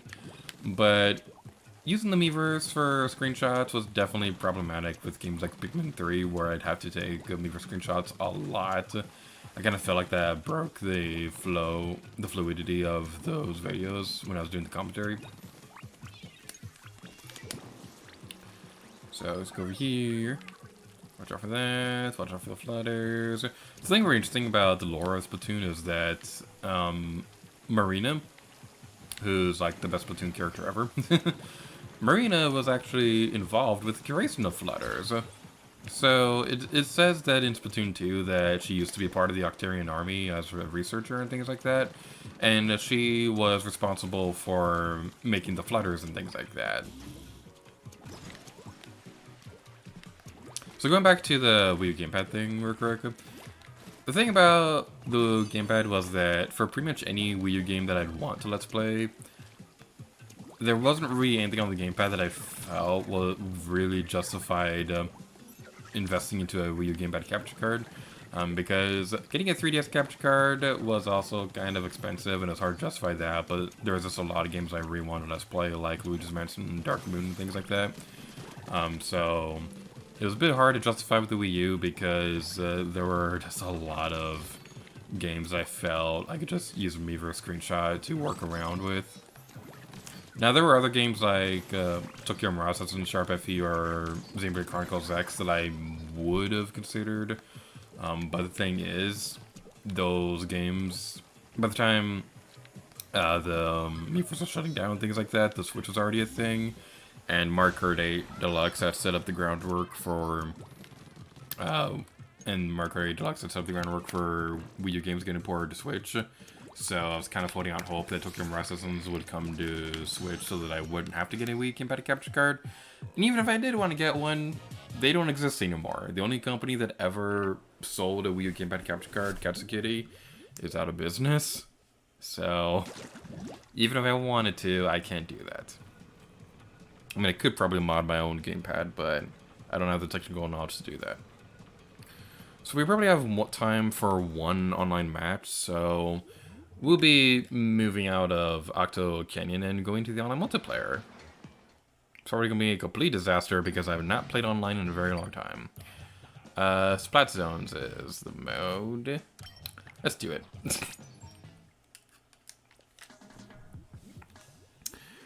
Threes Productions is asking, have I ever played a horror game? Not exactly. So, I've played demos of a couple of Resident Evil games. I own Resident Evil 5 on Xbox 360, but I haven't played too far into it, and that game's a bit more of an action game than a horror game. So, I haven't played a whole lot of horror games. Okay, this is gonna take some getting used to. Okay, remember, Lady Yardu, the jump button is X, it's not B. 300 plus hours of Splatoon 2 is gonna very much work against me in this game. I gotta say, I'm genuinely surprised how fast we're able to find a room in this game. Like, I'm really surprised that it didn't take very long at all. I mean, there was a little bit of waiting, but not really that much. And I also just pushed a button to pull up the menu so I can super jump to somebody, but that's also not a thing in this game. Okay, one strategy that I definitely remember with the Slosher in this game is that you can use a burst bomb and then use one attack after that to pretty much instantly splat your opponent. It's kind of a cheap strategy, and that's probably the reason why the regular Slosher doesn't have burst bombs in Splatoon 2. Which makes me really sad because burst bombs are my favorite sub-weapon in this game. They still are for the most part in Splatoon 2, but not a whole lot of weapons I use have a burst bomb. That was a sniper. Okay, I was really hoping that Murray Towers would be the stage that we've been playing. Unfortunately, that's not the case. Okay, they're in control now. That's bad. When they get in control, we have like a penalty that we have to work through to be able to get back into control and things like that. The penalty timer thingy will last longer depending on how close you were to finishing it. So we were at 55, which is about the halfway point. So we have a bit of a harsh penalty. But one thing that's worth mentioning is that the actual timer itself ticks down faster than the timer for how much time you have left in the game. So if you pay attention to the timers and things like that, you'll notice that it's ticking down faster than the clock on the left, top left. Okay, we were starting off strong at the beginning, but we're not doing too well right now. We'll try super jumping over my buddy. Probably not a good idea because there are a lot of snipers in their team. Yep. Bad idea. Bad idea. I'm so sorry, teammates. I know I'm like the weakest link right now. I know I'm the weakest link for this. Okay, I gotta say, Walleye Warehouse is kind of not a fun stage in general. I've never really been that big of a fan of Walleye Warehouse. It just seems like it's a very one-sided stage where they can corner you very easily in the stage, and it's just kind of garbage. Alright, so we didn't do too well during Splat Zones. I think we're at the time limit for playing through this game, but I'm gonna try a turf round match real quick. Am I only level 35 in this game? Is that real? Wow. Okay. I played a lot of Splatoon, so it's a little surprising that I'm only level 35 in this game. I mean, I guess it kind of makes sense, because my in-game time for how much I've played Splatoon 2, I played Splatoon 2 a lot more than this game, so it kind of makes sense that... But still, only level 35? And we're only rank B plus in Splat Zones? Okay, I don't remember off the top of my head. Does the rank in ranked battles, is that across all the ranked battles, or is it individual like in Splatoon 2? I don't remember that off the top of my head. Alrighty then, going into this one. And we're now going to be playing on Camp Triggerfish. It looks like people are going to be going down the center, so I'm going to head over here. Alright, let's do this. This is kind of funny going back to this game because I remember recording the Let's Play for this game, already having a lot of experience playing through this and feeling really confident in my skills. But even though I've spent like hundreds of hours in Splatoon 2, most of which was preparing for the Let's Play, then it's just kind of funny going back into this game, not being entirely confident in my skills anymore because it's been so long.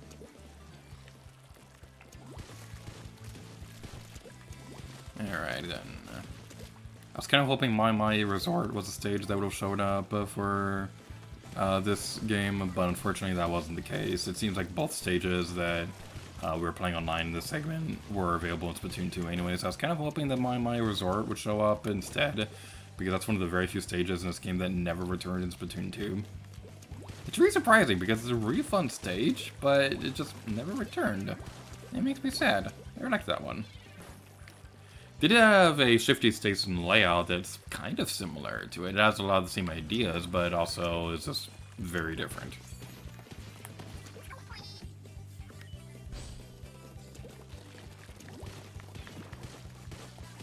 Okay, we have a minute and 30 seconds left. We're not doing too bad at this round. I don't want to jinx myself because it seems like whenever I did do that during the Let's Play, whenever I said we weren't doing too bad, it seemed like every time that I said that, the worst was happening, and then it wasn't very pleasant at all. One thing I'm really curious right now is why these people are playing this game. Because I know there are a lot of people who are dedicated to the first Splatoon game, how they haven't really moved on to Splatoon 2 or anything like that, how they're very dedicated to the first game. Which I can definitely respect. If you love a game and you want to still play it for a long time, then by all means go ahead. It's just kind of funny because Splatoon 2 is a big improvement over this game in pretty much every way, so it's kind of fun seeing that even after all these years, even if with Splatoon 2 still being a thing, that it's still easy to find an online lobby in Splatoon 2.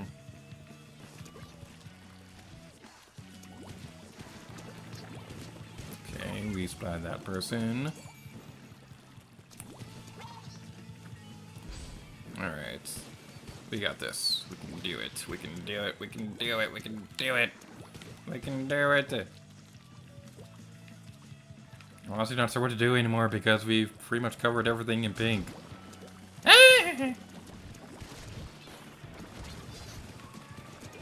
Okay, we at least took down 2 of those people with us. I was kind of hoping we could super jump to the beginning so that we could see just how much of the area we've covered. Unfortunately, that wasn't the case.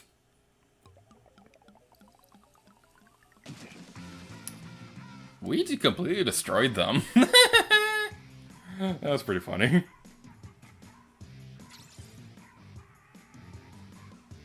Most valuable team member! Woo! We did it! We've triumphed over them all. Alright, how much time do we have left on this segment? We're probably way over time. Yep! We were 24 minutes into the thing, so yeah, we're definitely over time for playing Splatoon 2. Or playing Splatoon in general. Looking through the chat. 3 Production says pink. Gaming with Pie says, all I'm playing the same stage but unranked in Splatoon 2 right now. Thank you for joining the stream. 3 Production says, what's a weird fact you know? I'm gonna have to think about that because I know a lot of weird facts. Well, okay, so... okay, I'm trying to think of one that's relevant to Splatoon because that's what we were just playing. So, I guess one weird fact is that when they were developing this game, the Inklings were like the 3rd character idea that they had. The first idea was a tofu block. That was just a very simplistic character design that they were using for testing. They knew that wasn't the character they were going to stick with throughout the game's development. But after that, the first animal they decided on was a rabbit. Because rabbits are mostly white, so they'd be easy to tell when they were covered in ink. But a lot of people wanted to know, were confused about why rabbits were shooting ink instead of squids, so they went with squids instead, and that's where Inklings came from. Gaming with Pie says, bro, it's been so many years since I played the first Splatoon game. Yeah, same. I was just saying earlier in the segment that it's been so long since I played the first game, and I was kind of lost with the controls for a bit. And, like, it was weird pressing the X button instead of B to jump and things like that. Is the Inkling over here so we can do the glitch again? Yes! Alright! Let's see if we can do the glitch again. And over time, but I really want to do this. I really want to do this glitch again because it's so much fun. Okay, come on. It's a little tricky to do.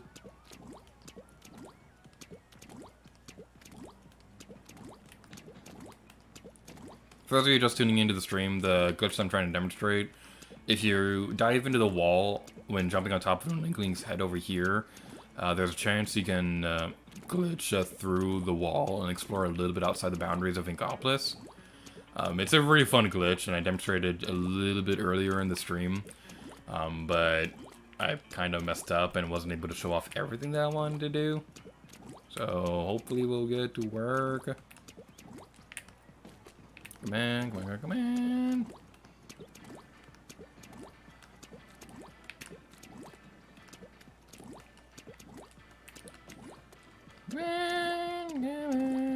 Okay, we'll try for a few more minutes and then we'll stop. Because I'm pretty sure it's just gonna be boring just watching this for like 3 hours. Alright, I give up. Alright, so hello, Bank Garmin. Is there anybody else that I know in the lobby? It's town thingy. I don't know you, don't know you. Hello, James Rolls. Don't know you.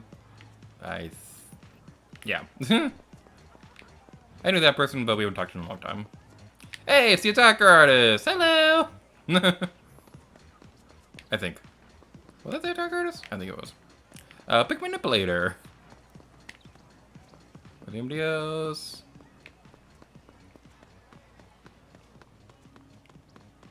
Yeah, there was a lot of people here that I knew, so that's pretty fun. But, yep, that's where we're going to be calling it quits for Splatoon for now, so we'll stop the game right there, switch back over to this area screen thing.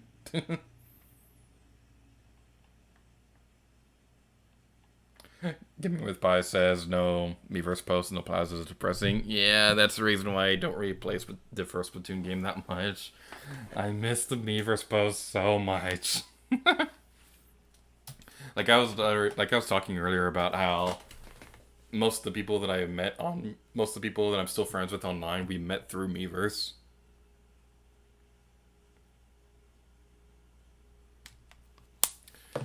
All right.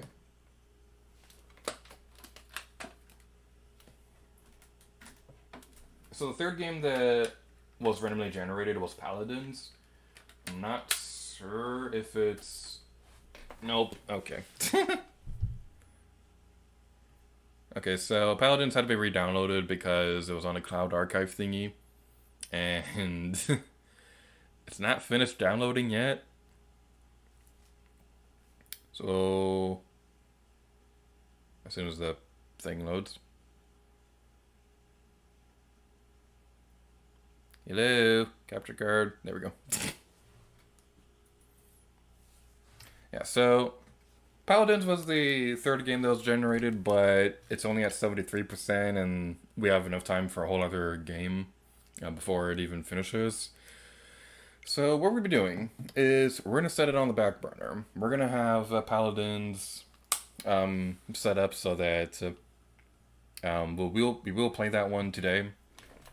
So I think we're gonna have that one set aside to make that one the last game of the next round of games, and we're gonna randomly generate 2 more games.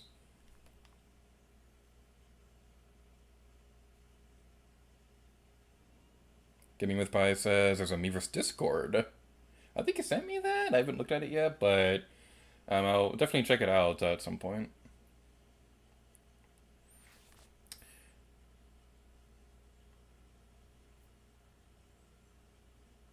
Discord in a way kind of is like Miiverse because like you have like different servers for different fan bases. Like the Attacker Artist has Zelda Discord. There's one that I used to follow for Tokyo Mirage Sessions. Since then it's gotten more based on Fire Emblem and Persona in general rather than just focusing on that game. I haven't checked that one in a long time though. So switching over here, we're gonna randomly generate a few new games. We're going to be looking at the first 2 numbers, though. The third one will be Paladins. Alright, then. We have 80, 38, and 62. So while I get this all set up... never mind. I was going to play music and have an intermission go on during that, but I'm not going to do that. Okay... 80 and 38. We might do 38 first because that's a Switch game. Wait. Was 38 one we already did?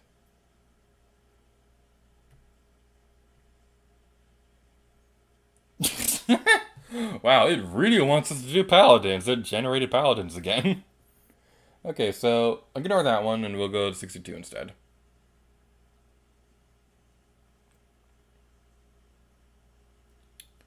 Okay, 62 and 80. 62 is Pikmin 3.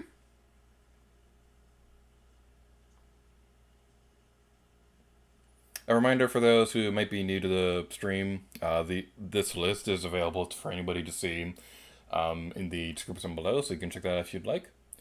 Number 80 is Kirby's Dream Course. All right. We'll start with that one first because we already have the Switch set up.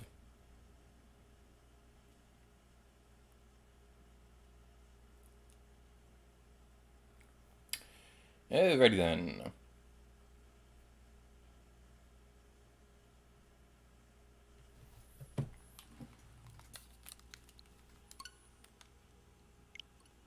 So how's everybody doing today? Are you having a good day? Did you have a good breakfast? Did you play Splatoon? Did you take over the world?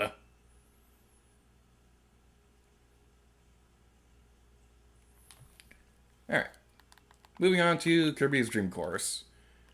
My baby niece is crying in the background again, so I think now might be a good time for intermission. So I'll see you all in a moment. It's 6:49 right now, so I'll see you at 6:55.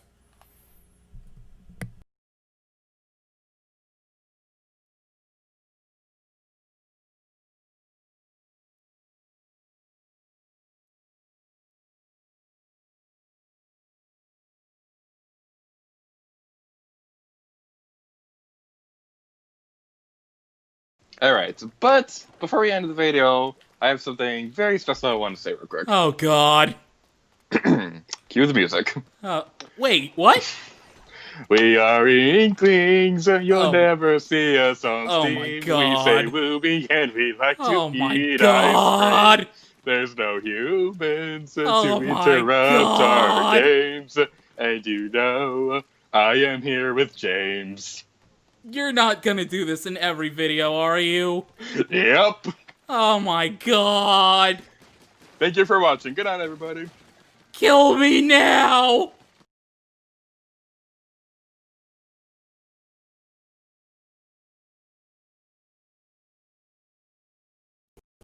Hello, I'm here to you, and welcome back to Let's Play Splatoon. Now, you may be wondering, well, what are you doing in The Legend of Zelda Breath of the Wild? Well, I wanted to bring attention to the fact that recording these videos means spending less time playing this perfect game. Breath of the Wild, without you, I have nothing more to live for!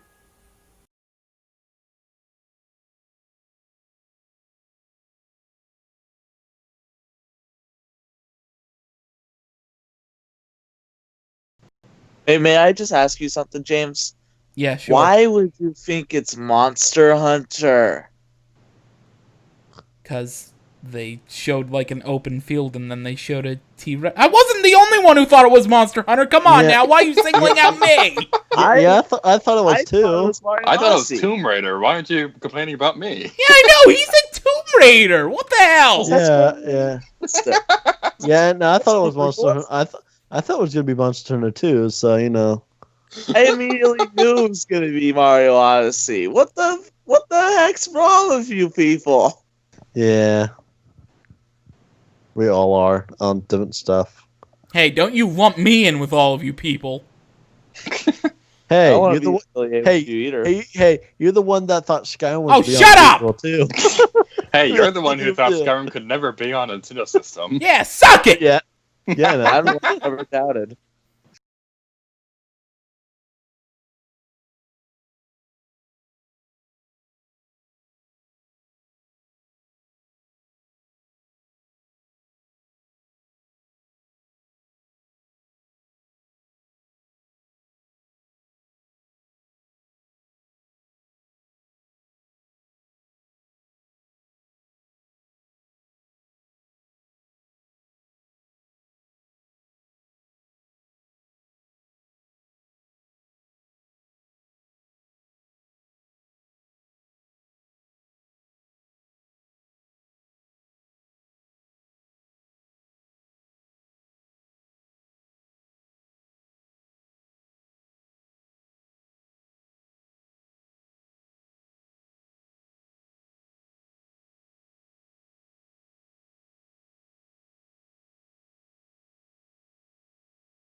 Return! Alright, starting up Kirby's Dream Course. So we're gonna play this for about 20 minutes, and then we'll be switching over to probably Paladins, so that I'm not switching chords around too much. And then we'll finish this batch of games with Pikmin 3. Before we do that, let's look at the stream chat, see if anybody's talking or anything like that. Gaming with Pie says he had ramen for breakfast. That's pretty fun. Three's Production says at Subway today. Does that count as a good day? Any day with Subway is a good day. Unless you get food poisoning, in which case probably not so much. But anyway, yeah, Subway. Good fun restaurant. Alrighty then, so we're gonna set up the timer and go. I would like to make it so that next time where am I going? There we go. Course 1. Starting at the beginning. I would like it so that in future random number gaming streams we'll have an on-screen timer so that you can see how much time you have left as well. I'm not quite sure how I would do that though, so hopefully someday we'll figure it out. Alrighty then, moving on to Kirby's Dream Course. It's been a little while since I played this game, but I do remember that I really liked this one. I would love to make videos on this game someday. It's just that finding the right format for this game would be a little bit tricky, because I don't think it would work quite that well as a Let's Play, but maybe someday. So basically this game, for those of you who don't know what this is basically a Kirby golf game for the SNES, and I can be completely honest when I say this, it's honestly the best golf game I've ever played. Wii Sports Golf has nothing on this. Alrighty then, moving onwards. We can go like this. Now we could go like that, but I'm gonna be unnecessarily epic. We're gonna be more epic than Mickey. That's really epic.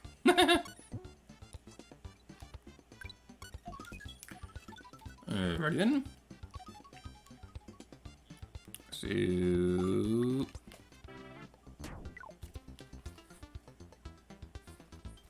Okay, I got a little bit distracted because I heard something coming from my headphones and I realized, oh, I have the game audio on my computer as well, so yay, that was a little distracting.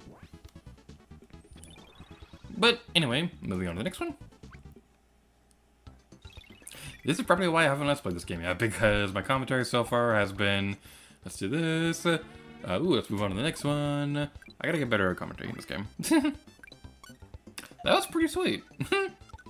So, what do I want to do next? Let's try and do this. Alright. And... boom! No! That came very close to appearing on the hill anyway.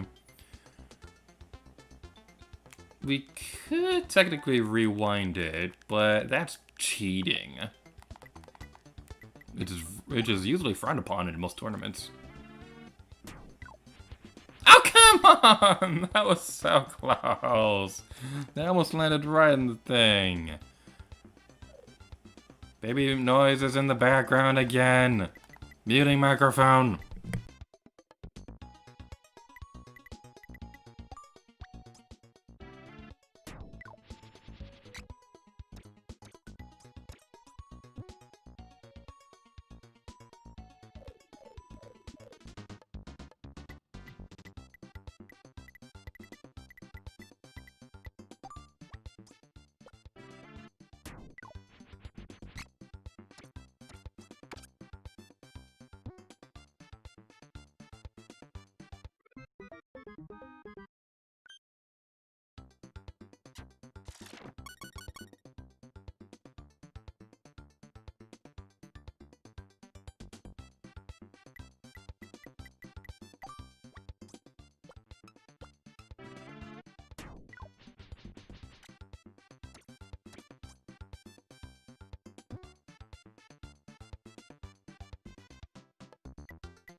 Alright, I re-apologize for that terrible gameplay. Trying to text the other people in the apartment, asking what's going on because she's been crying constantly. It seems like it's nothing too bad or anything like that. It's just that it keeps happening, and I hear it all the time. I don't know if it's picking up with the mic or anything like that. People usually say it's not, but still.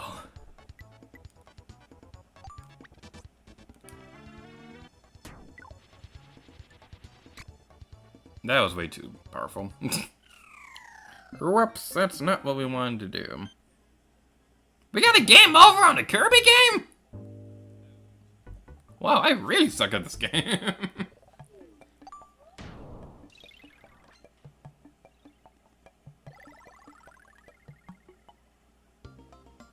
Threes Bluxon says, Kirby is best boy. Yep. Alright, hopefully this time things will go a bit more smoothly. Oh my goodness, that was a train wreck.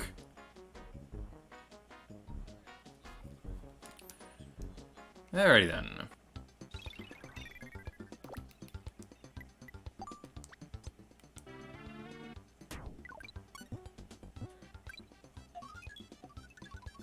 Someday I'll get a hole-in-one on that. Someday, just not today.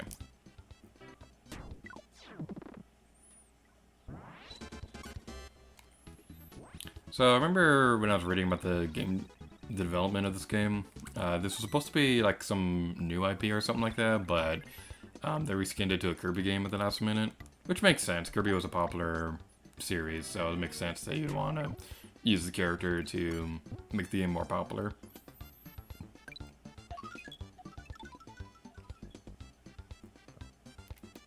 Okay, let's do this. Is that gonna be powerful enough? No, it's not. Let's try that again. Hopefully it's not that fail. Yay, we did it!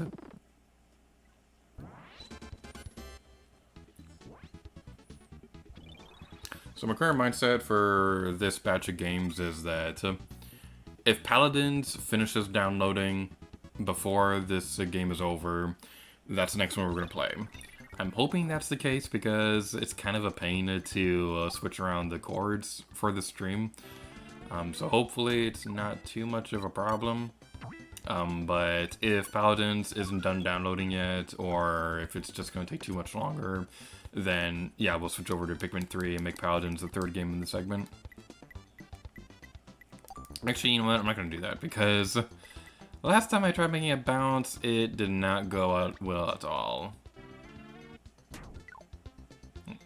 Alright, that was almost a perfect shot, but then it wasn't.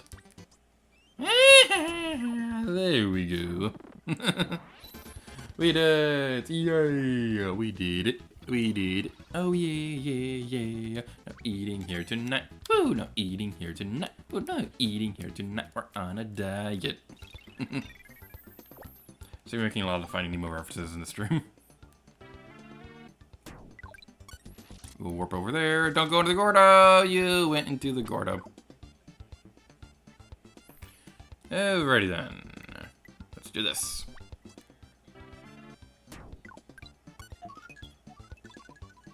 Can I please land into the thing without it bouncing out? Okay, well, that reminds me of something that reminds me of a not very pleasant story. So, the Wii Sports game, the first one, it actually got a remake on the Wii U called Wii Sports Club. The idea of it was interesting because it started you off with one game as a free download, and you did buy the other ones individually. I think there was a physical version of it that did contain every copy of it, but it really felt like something that should have been available with the console, like a packing game or something like that. I don't think it came out the first year the Wii U was the thing though. But the thing is, the game itself was just terrible because it controlled really terribly. It tacked on the Wii Motion Plus controls to the regular game without really fixing it that much. So you'd have problems with the controls being a bit too sensitive because they weren't redesigned for Wii Motion Plus, but they tacked on the Motion Plus controls. So Wii Sports Club was just really, really weird. Like, I remember bowling and golf in particular was just really terrible to play on that. Boxing was interesting because you used 2 Wii remotes instead of a nunchuck and a Wii remote. And so that was kind of interesting. But at the same time, it's like, why am I going to waste my time with this one when the regular Wii Sports works a lot better than this? Oh, come on! Kirby, you're not supposed to fall off a cliff. Cliffs are bad.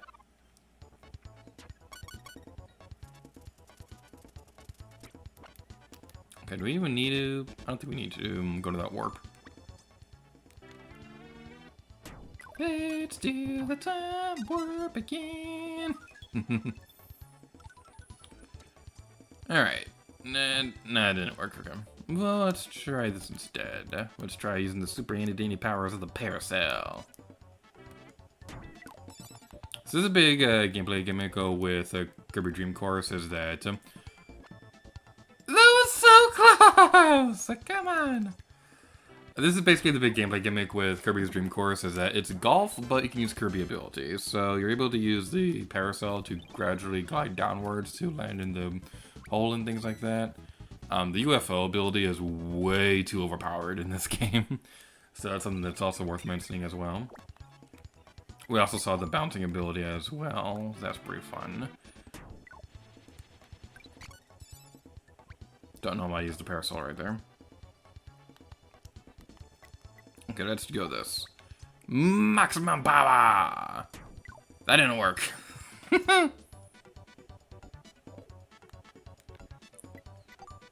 Alright, go! Onwards, Kirby! Go, go, go, go, go, go, go, go! Destroy all the thingies!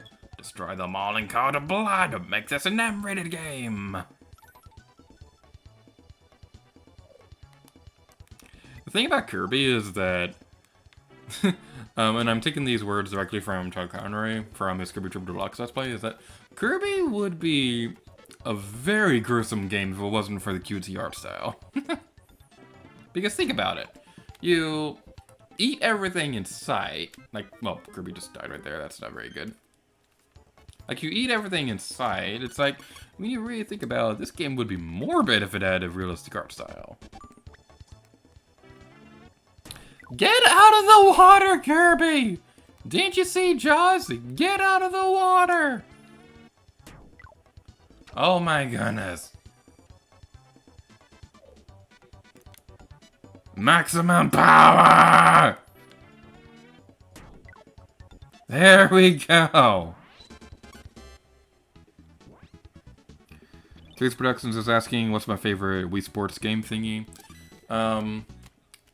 Of the games as a whole, Wii Sports Resort is my favorite because it just seems like the most complete game. Wii Sports in general is really fun, but you can also tell that it was really made as more of a demonstration for what the Wii could do, which is nothing wrong with that because it was a very different concept at the time, so it makes sense that they would do that. But as for the minigames themselves, that would either have to be archery or swordplay. Both of those were really fun. In the original game, baseball is my favorite. Either that or tennis.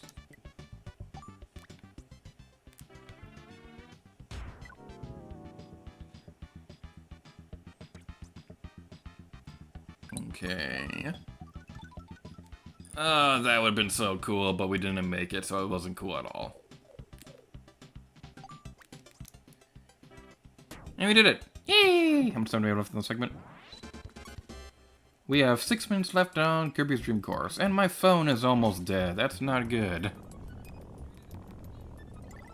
Actually, you know what? I think I'm going to call it here, because we've wrapped up this world, and I don't think we're going to have time for another one. So, we're going to call it quits for Kirby's Dream Course, and we're going to switch to another game right now. And I need to grab my phone charger.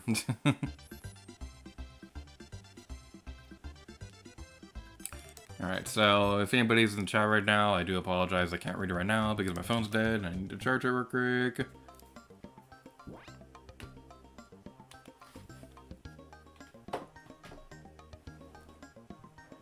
And my foot fell asleep. Ah, wait. Foot fell asleep. asleep. I fell asleep. Owie.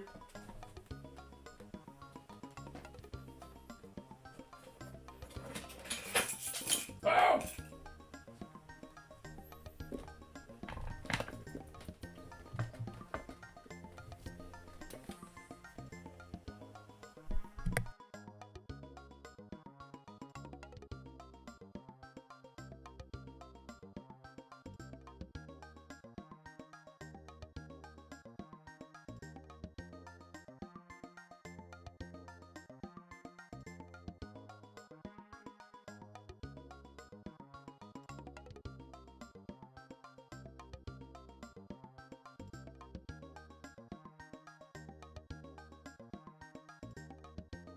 Returned.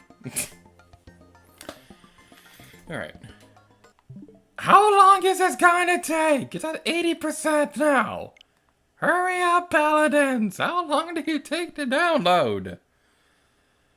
Alright, we're gonna switch over to Pikmin 3, and then when we're done with that, we'll move back to the other game. So, let's switch over here.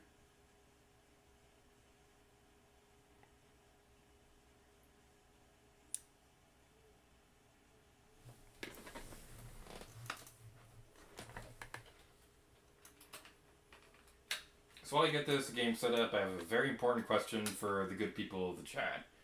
What is your favorite pizza? This is a very important question for the thing. This is very important. What is your favorite type of pizza? My favorite? I'm boring. I like pepperoni. Pepperoni is my favorite, although a cheese pizza is also pretty good too. I don't mind a Hawaiian pizza. Like, I won't say no to a pineapple on a pizza. It's just personally I prefer pepperoni and stuff like that.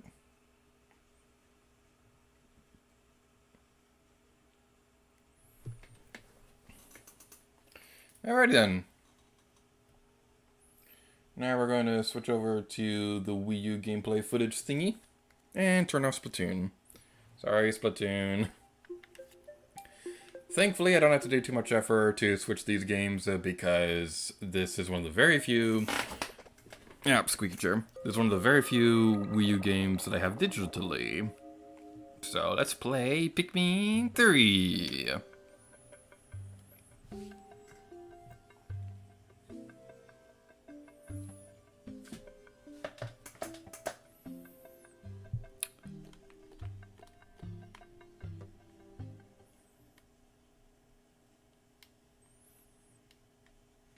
So we probably only have enough time for one full day in this game.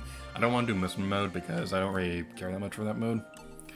So instead, we'll be going to here and going to whatever part of the story we're currently in.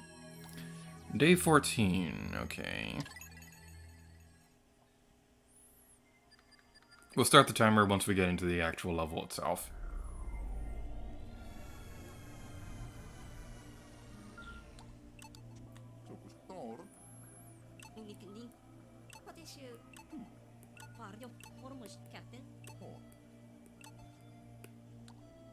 Okay, I was looking through that to see what we were doing. I'm gonna look through the levels real quick. I'm also gonna set my timer right now. Setting the timer, and now we have 20 minutes to take over the world. Okay, what were you doing in this level? Is there anything we can do here right now? I don't think we can. What about this one? Garnophobe. I think there's even less for us to do here.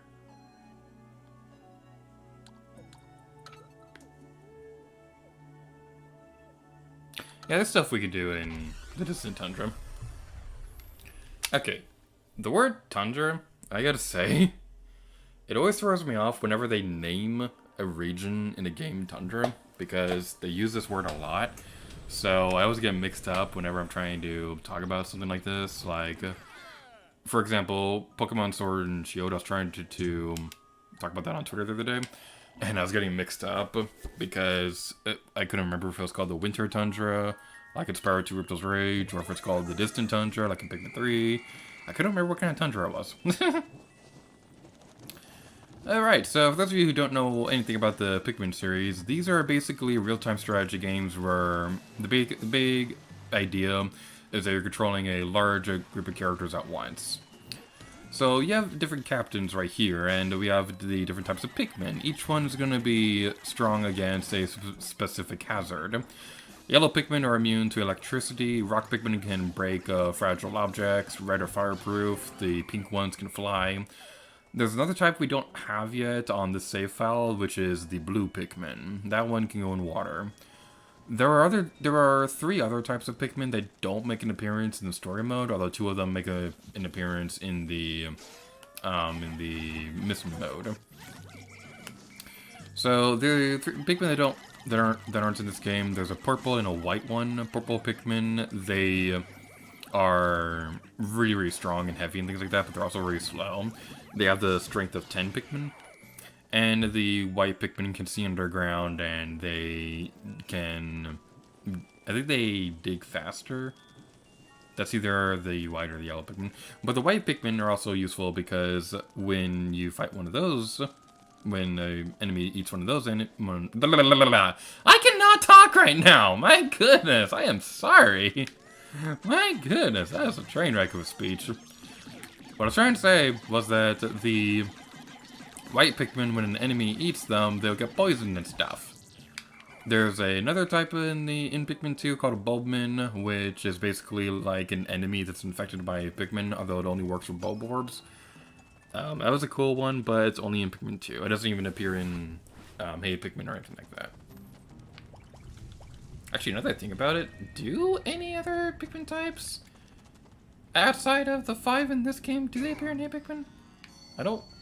Now that I'm thinking about it, I don't remember if the purple Pikmin, or the white ones, I don't remember if they appear in Pikmin 2. So this right here is probably not a good combination because we have fire enemies near water, so the Pikmin have a tendency to drown if you're not careful. My control setup right now, this game has several different control methods. You can use the, most controls, you can use the Wii Remote to point at the screen and things like that. A lot of people also use the gamepad button controls as well, although aiming with that method is kind of a nightmare. So the method I'm using is use the gamepad touchscreen, which is probably not ideal for a lot of people. But personally speaking, I like this control scheme because it's best for playing in off-TV mode, which is what I did a lot during the early days of playing this game. And there's also the fact that they changed the controls for the Wii Remote in this game compared to the Wii versions of Pikmin 1 and 2. And it always throws me off, and I never got used to it, so I just prefer using the touchscreen.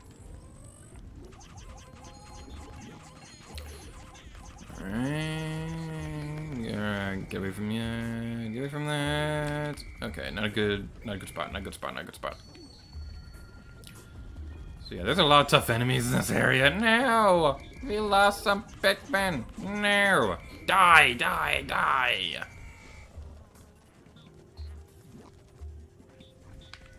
Okay, I think I see what I want to do. Get away from me, Bulborbs. Those are not Bulborbs, those are Bulbears. They're totally different. They're exactly the same, but totally different.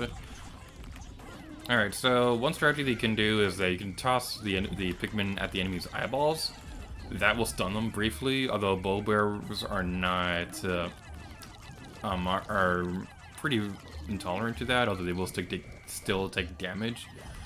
The red-spotted Bulborbs, those ones are the ones that are good to use that strategy with. I am very sorry, I don't know what's up with my speech right now. I'm usually not this bad at commentating, but my goodness, my speech is terrible today.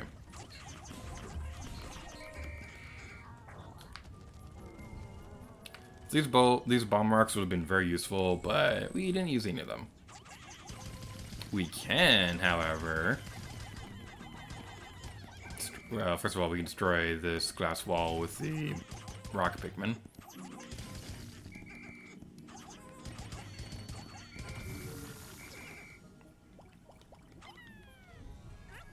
Something interesting is that the yellow Pikmin were the only ones that could actually throw a bomb rock before.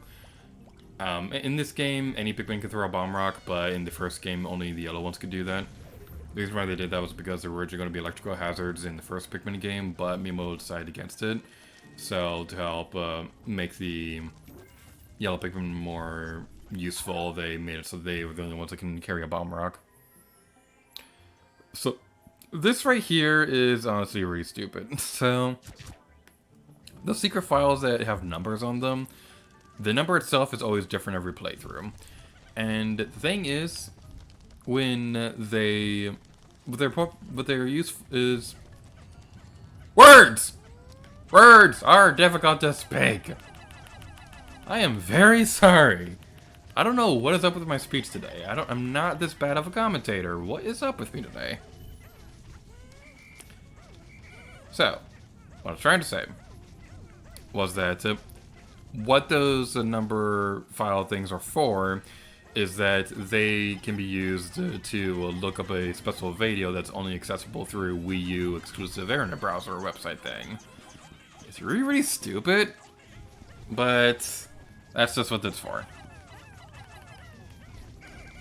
Ah!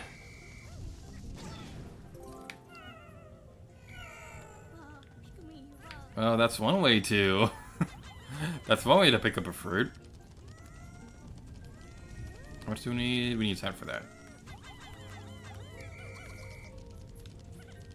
Note to self, if you want to pick up fruit, bombs are the way to go. Hey, but microphone, I apologize for that. So the nice thing about the winged Pikmin is that they are really effective in getting your materials back to the base faster. Because they don't really have to worry about hazards too much. They can literally fly over everything. So they're very useful in that department. You want to be careful with them though, because Pikmin are not smart enough to defend themselves when they're carrying something back to base. So I want to stay with them in this area over here, and just in case they get affected by the snow enemy over here. I think it should be good, so we can leave them alone for now. Okay, what do I want to do next? I'm gonna look at my map real quick to see what other fruits we can get.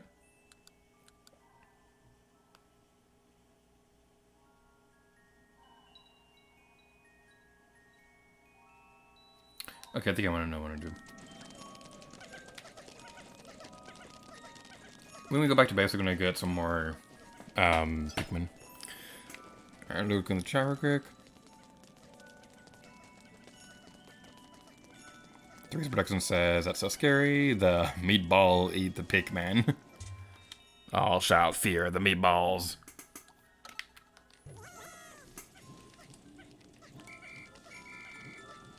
Okay, we got everyone. It's a force of habit to whistle the Pikmin when they get out of the onion like that, because their AI in Pikmin 2 was weird, because they tried to make them smarter by having them start on tasks so right when they got out of the onion, but it was also kind of annoying because in that game, they'd start doing that when I want them for something else, and it just was kind of annoying to deal with. Okay, we lost a lot of yellows back there, so we're gonna have those carry the corpse back. There's enemy over here, so let's give him a nice explosive surprise. Haha. And we definitely need more winged Pikmin, so we'll have you carry these things back.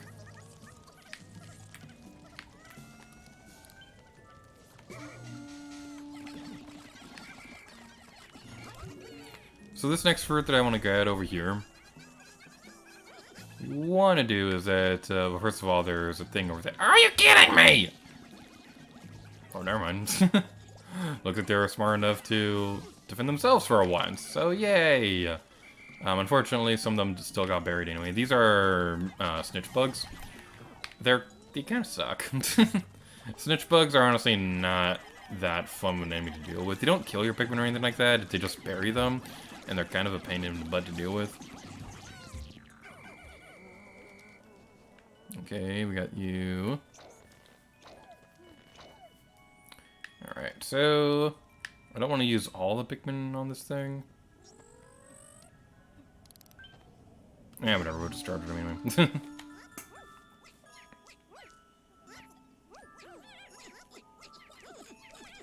Can I just say, this game came out in 2013, and we've still not gotten a game that has better looking fruit than this game. Like, the fruit in this game just looks really amazing. Score director of the rock Pikmin to bring it down to Earth. Alright. Those data files right there, they're very useless because a lot of the hints they give you are for things that you would have already had to have finished before you even got there. Which isn't very pleasant at all. I'm gonna leave one of my captains right here. I don't want to have my... I don't want to have a thing over there yet because there's some enemies in that area first. I'm gonna look around real quick to see what we can do here.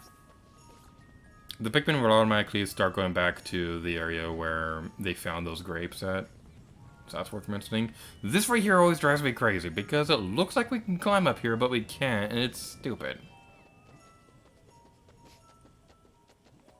Okay, there's supposed to be like a leaf pile thing over here that we can take to make a little bridge. I don't remember where the parts of that thing are, though.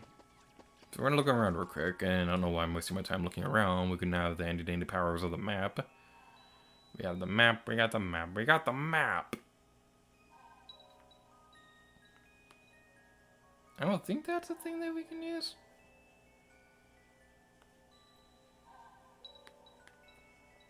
Is there anything in here we can use for that? I don't think so. Okay.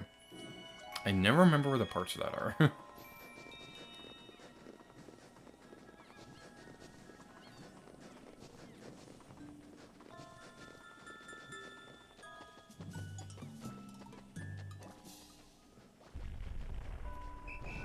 Hurry up, now, whatever we're gonna do.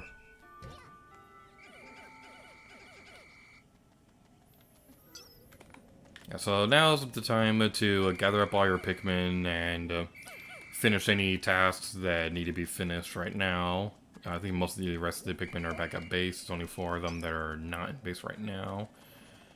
Charlie is down there, so let's go grab him. Alright. We have time to defeat you. Why not? Those enemies right there, you definitely want to watch out for them because they can be jerks. You want to throw the Pikmin behind them so that you can attack them like that. If only we had the Monardo, then we can use the backslash on you. Backslash!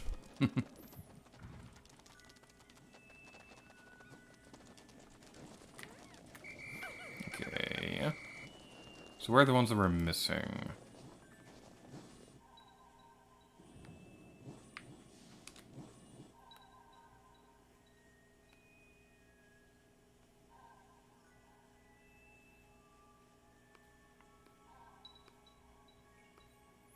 Okay, looks like the yellow ones are stuck over there, so we'll dismiss our squad. And Brittany will save the day. You can do this. We believe in you.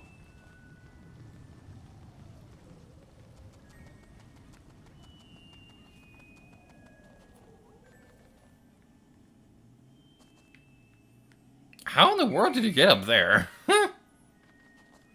Alright. You probably got there from the snitch bug enemy. Is there a Pikmin over there?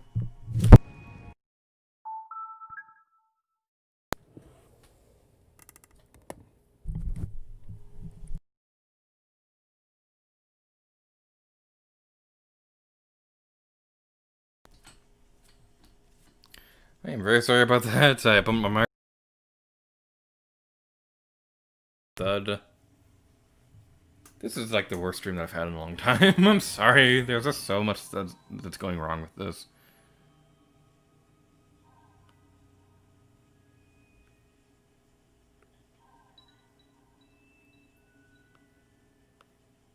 I really hope this isn't a precursor for anything else that might go wrong because I have streams coming up for the next 2 days, one of which is my first ever crossover stream. So hopefully they can turn out a little bit better. Where is that Pikmin I'm missing? I don't see any other ones.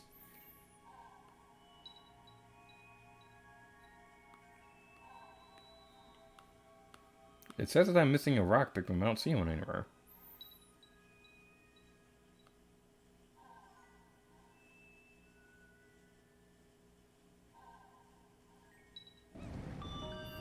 Oh well, that Pikmin is a lost cause.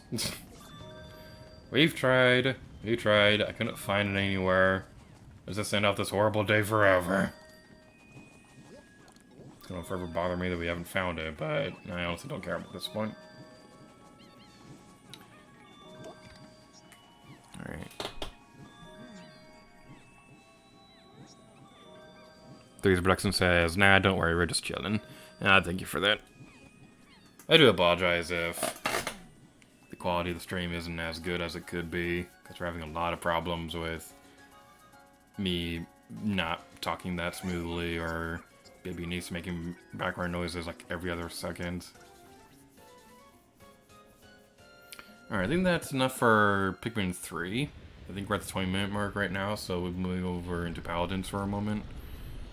I haven't played Paladins in a very long time, so I don't know how well we're to play that game. That's morbid! Usually it shows the Pikmin running around, but that one actually got eaten.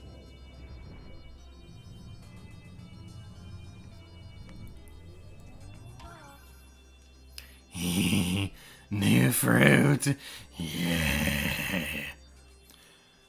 This goes back to what I was saying a moment ago, how this game came out 7 years ago, and we still don't have fruit in other games that look nearly as good as this game. Although, one thing that I really hope they fix if this game ever gets ported to Switch is, when you fast forward it by pressing the skip button, the frame rate is garbage. I mean, just look at how bad that is. I mean, it doesn't even skip the cutscene or anything like that. It just fast forwards through it when it says to skip. And it doesn't skip. And it's rude.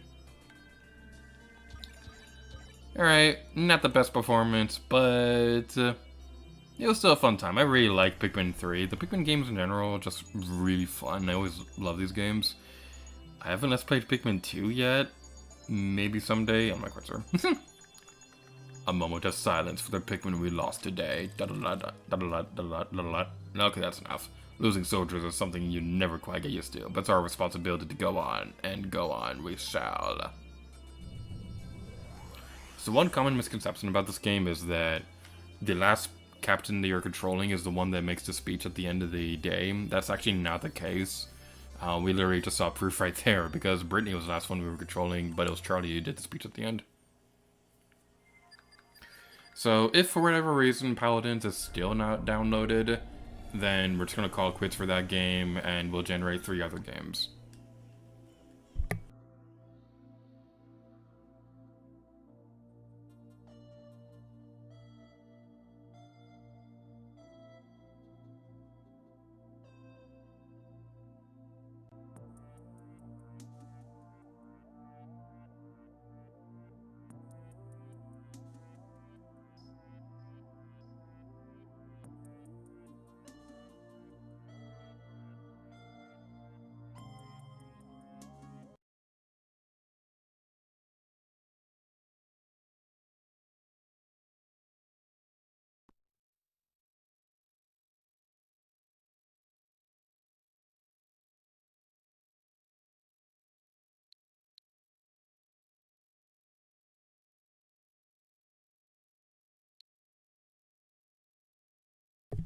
It finished downloading, yes!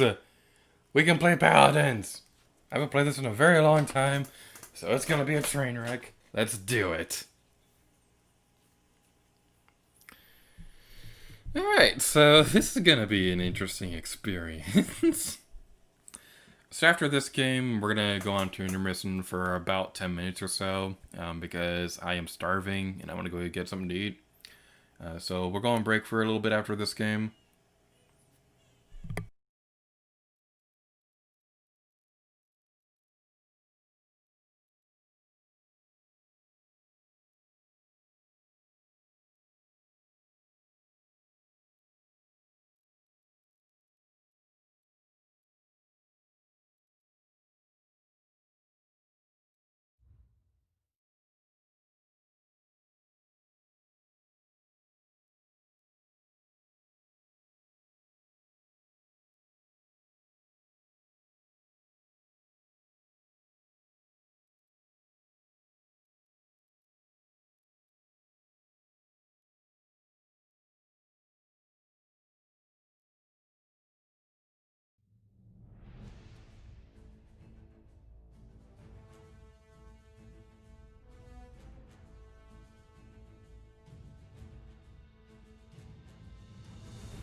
Siege. Select a champion.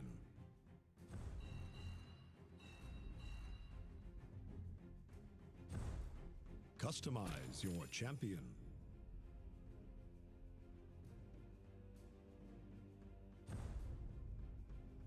Ying!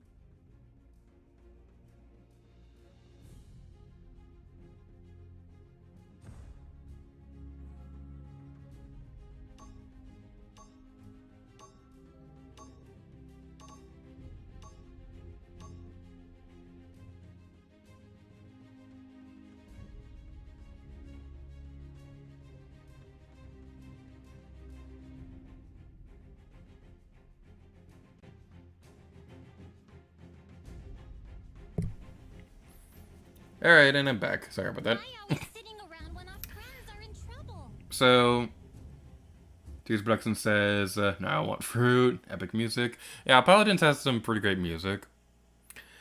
So something fun about the character I'm controlling, Ying. You may notice that the costume says Convention 2017. Now the reason for that is because they had some Paladins cosplayers at PAX West 2017 who gave out some download codes for people to play as this version of Ying. So normally her default outfit is blue, but she has an orange one, which is pretty nice. Alright, let's get into the game. Now this first person mode. Oh, they have gyro controls now. I didn't think they had that before. Okay, so we have some different options. I don't remember all the abilities. How do I get in third person mode? I prefer going in third person. The battle is about to begin.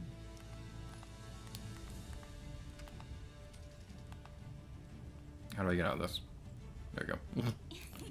Did I trick you? How do I get into third person mode? 5, 4, 3, 2, 1. Okay, there we go. Hey, third person! Whee! That's not third person anymore. Oh boy, this is gonna be fun. I accidentally got off the horse thinking I was in third person, but I'm not anymore. What did I do? Oh. So Ying is basically...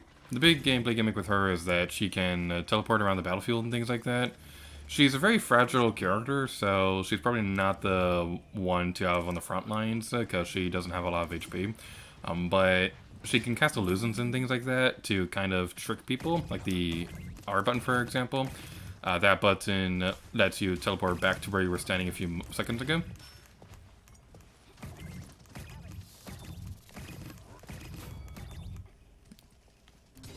You can also press the L button like that to cast a Ying illusion so that people go after her instead of you. Let's take care of that. No, not good idea, not good idea. Okay. Get back up there. What am I doing? Oh. So yeah, objective captured, yeah. I think this is basically like the tower control equivalent of this game where we have some, like a car thingy moving around, and we gotta make sure to defend it so that nobody else can steal it. But because everybody is defending it, you gotta be careful about that because you don't want it to... You don't want too many people surrounding you. Because if your entire team gets wiped out, then there's nobody left to defend the cargo.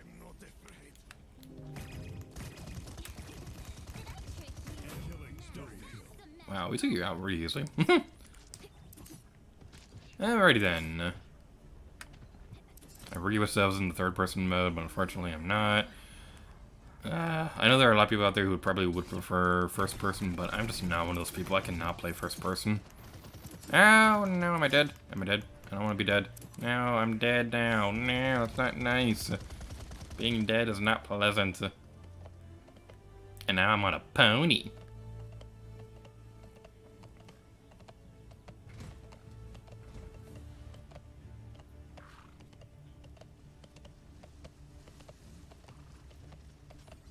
I like the detail that Ying is riding side saddle on the pony. I don't know how many other characters do that, but it's just a nice little detail. Okay. I think if you press the... I think it's the ZL button to... I don't remember which button it is, but one of the buttons can make the illusion explode and things like that. And I'm dead, of course. Wait, no, that was the end of the match. Or the end of the round, rather. How do I get into third person? I don't like being in first person.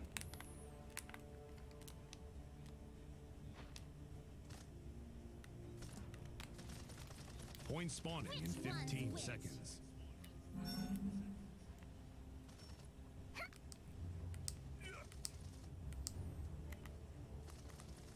Five, 4, 3, 2, 1. I'm on a bounty! All shall fear me! So something neat about this game, and this also applies to a lot of a lot of online-focused games on Switch as well, is that this game, I believe it has cross-platform play, so even if you're playing with people, even if you're the only person in the world who owns a Switch, then you won't be alone when you're playing online, because I believe this game will allow you to play with people on Xbox or PlayStation and PC and things like that, which is a lot of fun. I remember they had that for Fortnite as well, but then they removed it in an update because apparently the frame rate thingy was just too broken or whatever, because I know Fortnite on Switch only runs at 30 FPS, whereas on PS4 and Xbox is at 60 frames, which is apparently is a big deal or something like that. I don't know. I mean, sure, it's not that big of a deal in casual play like what I was like when I played that game, but still. Okay, objective captured. Probably not a good idea to... And I'm dead now.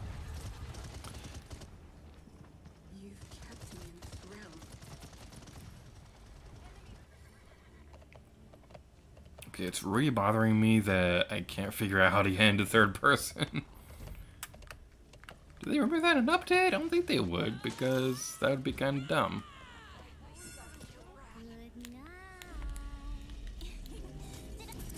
Okay, everything's all dark and stuff like that, so let's move right into the darkness, because that's always the best strategy. I think I'm gonna go around this way. Ah!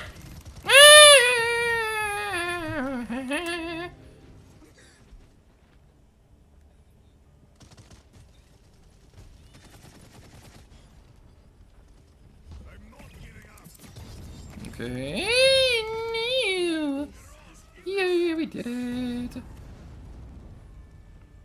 Okay. I don't know what that did. I pushed a button and it made everything super epic and things like that. We did it! Yay! Victory screech! Ah!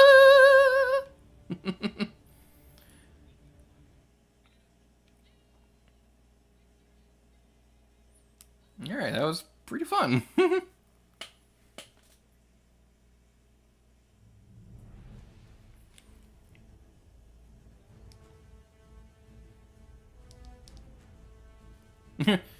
Threads Production says, My Little Pony. Is it gonna load to the end of the thing? There we go.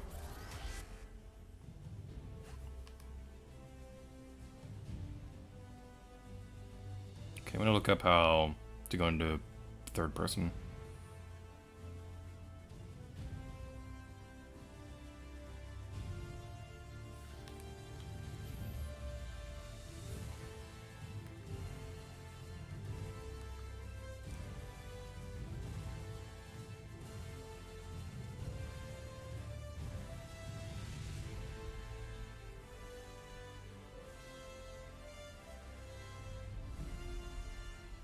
Aww.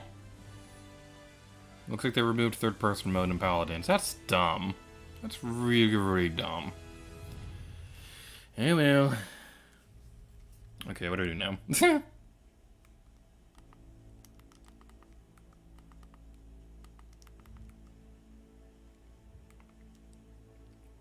Let's play another game. But yeah, it looks like they removed Paladins third-person mode, which is really, really weird. Like, why would you do that? Meh, whatever. Okay, the match is ready. What are we gonna play next? Select. Let's move to Ying. Customize your champion. Why are we sitting around when our friends are in trouble? I'm not quite sure how much longer this stream is gonna last, to be honest, because I probably could do one more round of games, but there's also a lot of stuff that I gotta do. Like, I think my dinner's ready, and there's videos I gotta edit and stuff like that. I don't know, it's probably be the last game for tonight.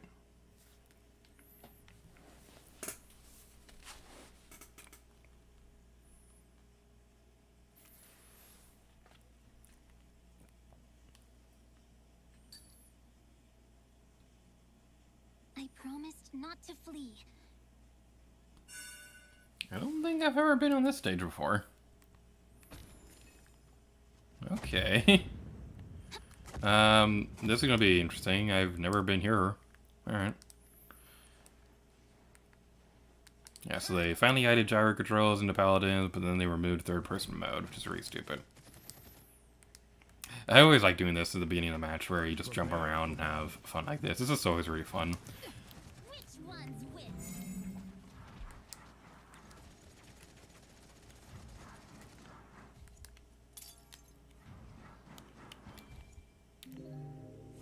You must wait to use that.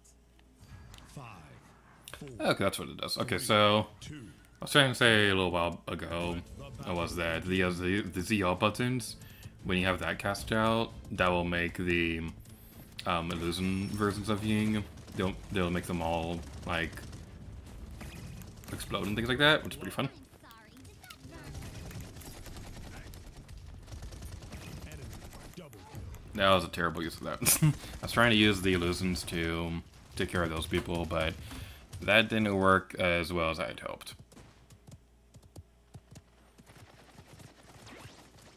I've never been on this map before, so this is all completely brand new to me. Did they add this since I last played? I don't know if Paladins is still adding new maps. I think they're still adding champions, because this is an online game where the big focus is adding champions and things like that. For those of you who want to try this game out for yourself at home, Paladins is it's a free game. But the thing is, there are like loot boxes and things like that, if I remember correctly. I think there are loot boxes in this game, which is unfortunate, but it's not like the game is completely broken if you never buy one. There is a version you can buy, which will allow you to have every champion available immediately, as well as giving you every champion that will be added later, which is pretty nice. But the thing about that, though, is that it's also a little spendy, and I play Paladin, and I'm very much a casual Paladins player, so I don't really think it's really all that worth it for somebody like me to buy the game. Although, it is a pretty fun game, so I don't know, maybe someday I will do that.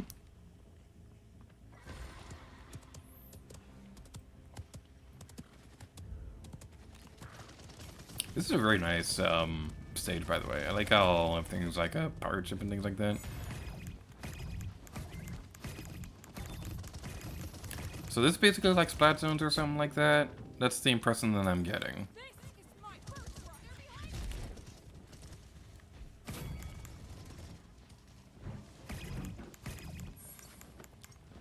Bring it on! Aha, we teleported back to safety. That's a strategy. That's an entirely new strategy that I just made up myself. Nobody else in the history of Paladins has ever done that. That's a total truth fact.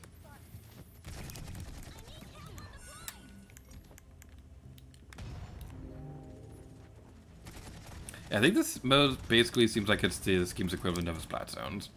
Because it seems like that's the case, because there's one central area we're trying to take cover. Perhaps, kind of. There's people up there, that's not very nice. Ah!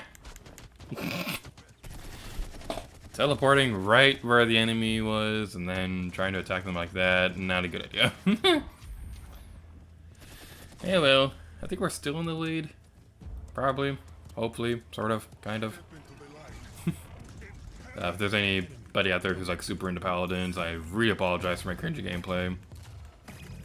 When it comes to online games, I more so play Splatoon. I'm more of a Splatoon guy.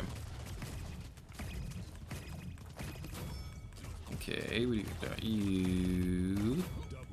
And now we defeated you. Yay! Now we can go down here. Be in the middle of the battlefield. This is not a good place for Ying because she's doesn't have a whole lot of HP.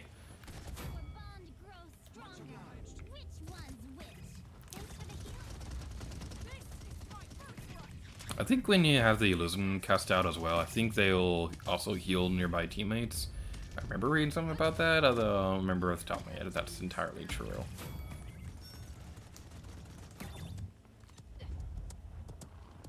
Okay, we're getting pretty close to the end. Okay. I'm gonna have an illusion up there so that I can get up there easily.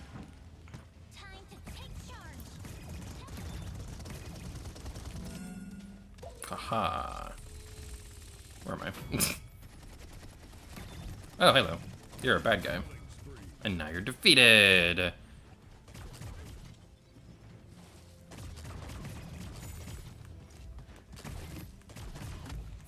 I feel bad for my teammates being stuck with me because I'm sure everybody else playing this game is like super into Paladins. They've been playing it forever, and you just have me who hasn't played the game in like months or so.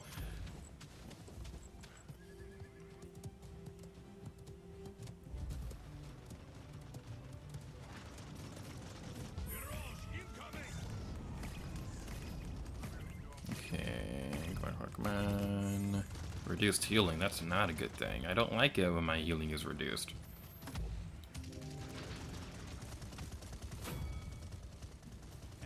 Okay, I'm almost dead. That's not good.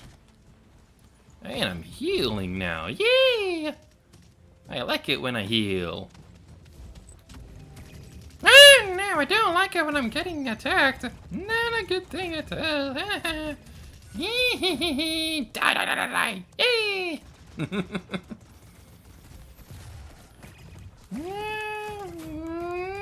Okay.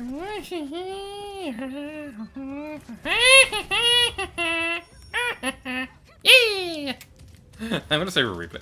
Ah, Velo can't be captured on the software. Why not? That used to be a thing. Did they change that too? That's lame. You used to be able to record. I don't know. I'm sad now. I don't like it when games update so you can't do that anymore.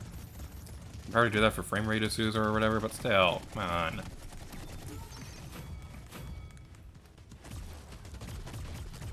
Okay, we're getting very close to the end. We got this. I believe in us.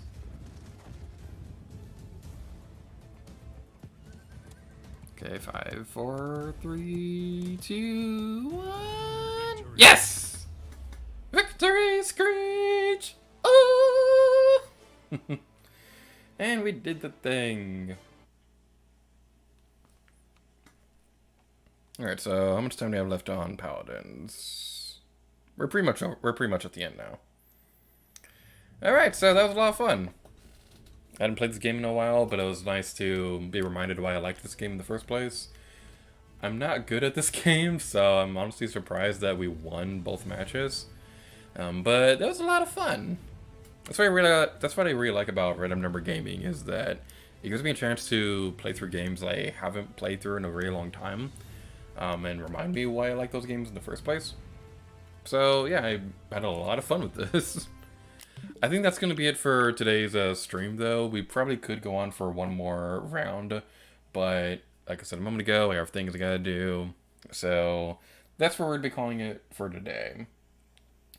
So thank you all so much for watching today's Gator stream. Tomorrow, we're going to be doing something very different, where we're going to stream getting all the footage for the Hatsuno Korok seeds in The Legend of Zelda Breath of the Wild. The next day after that, at Monday, 11 o'clock p.m., we're going to be doing our first ever crossover stream where Gaming with Pi and I will be playing some Splatoon 2, which is going to be a lot of fun. So thank you all so much for watching today's Gator stream, and next time, lead gear to you. Oh yeah.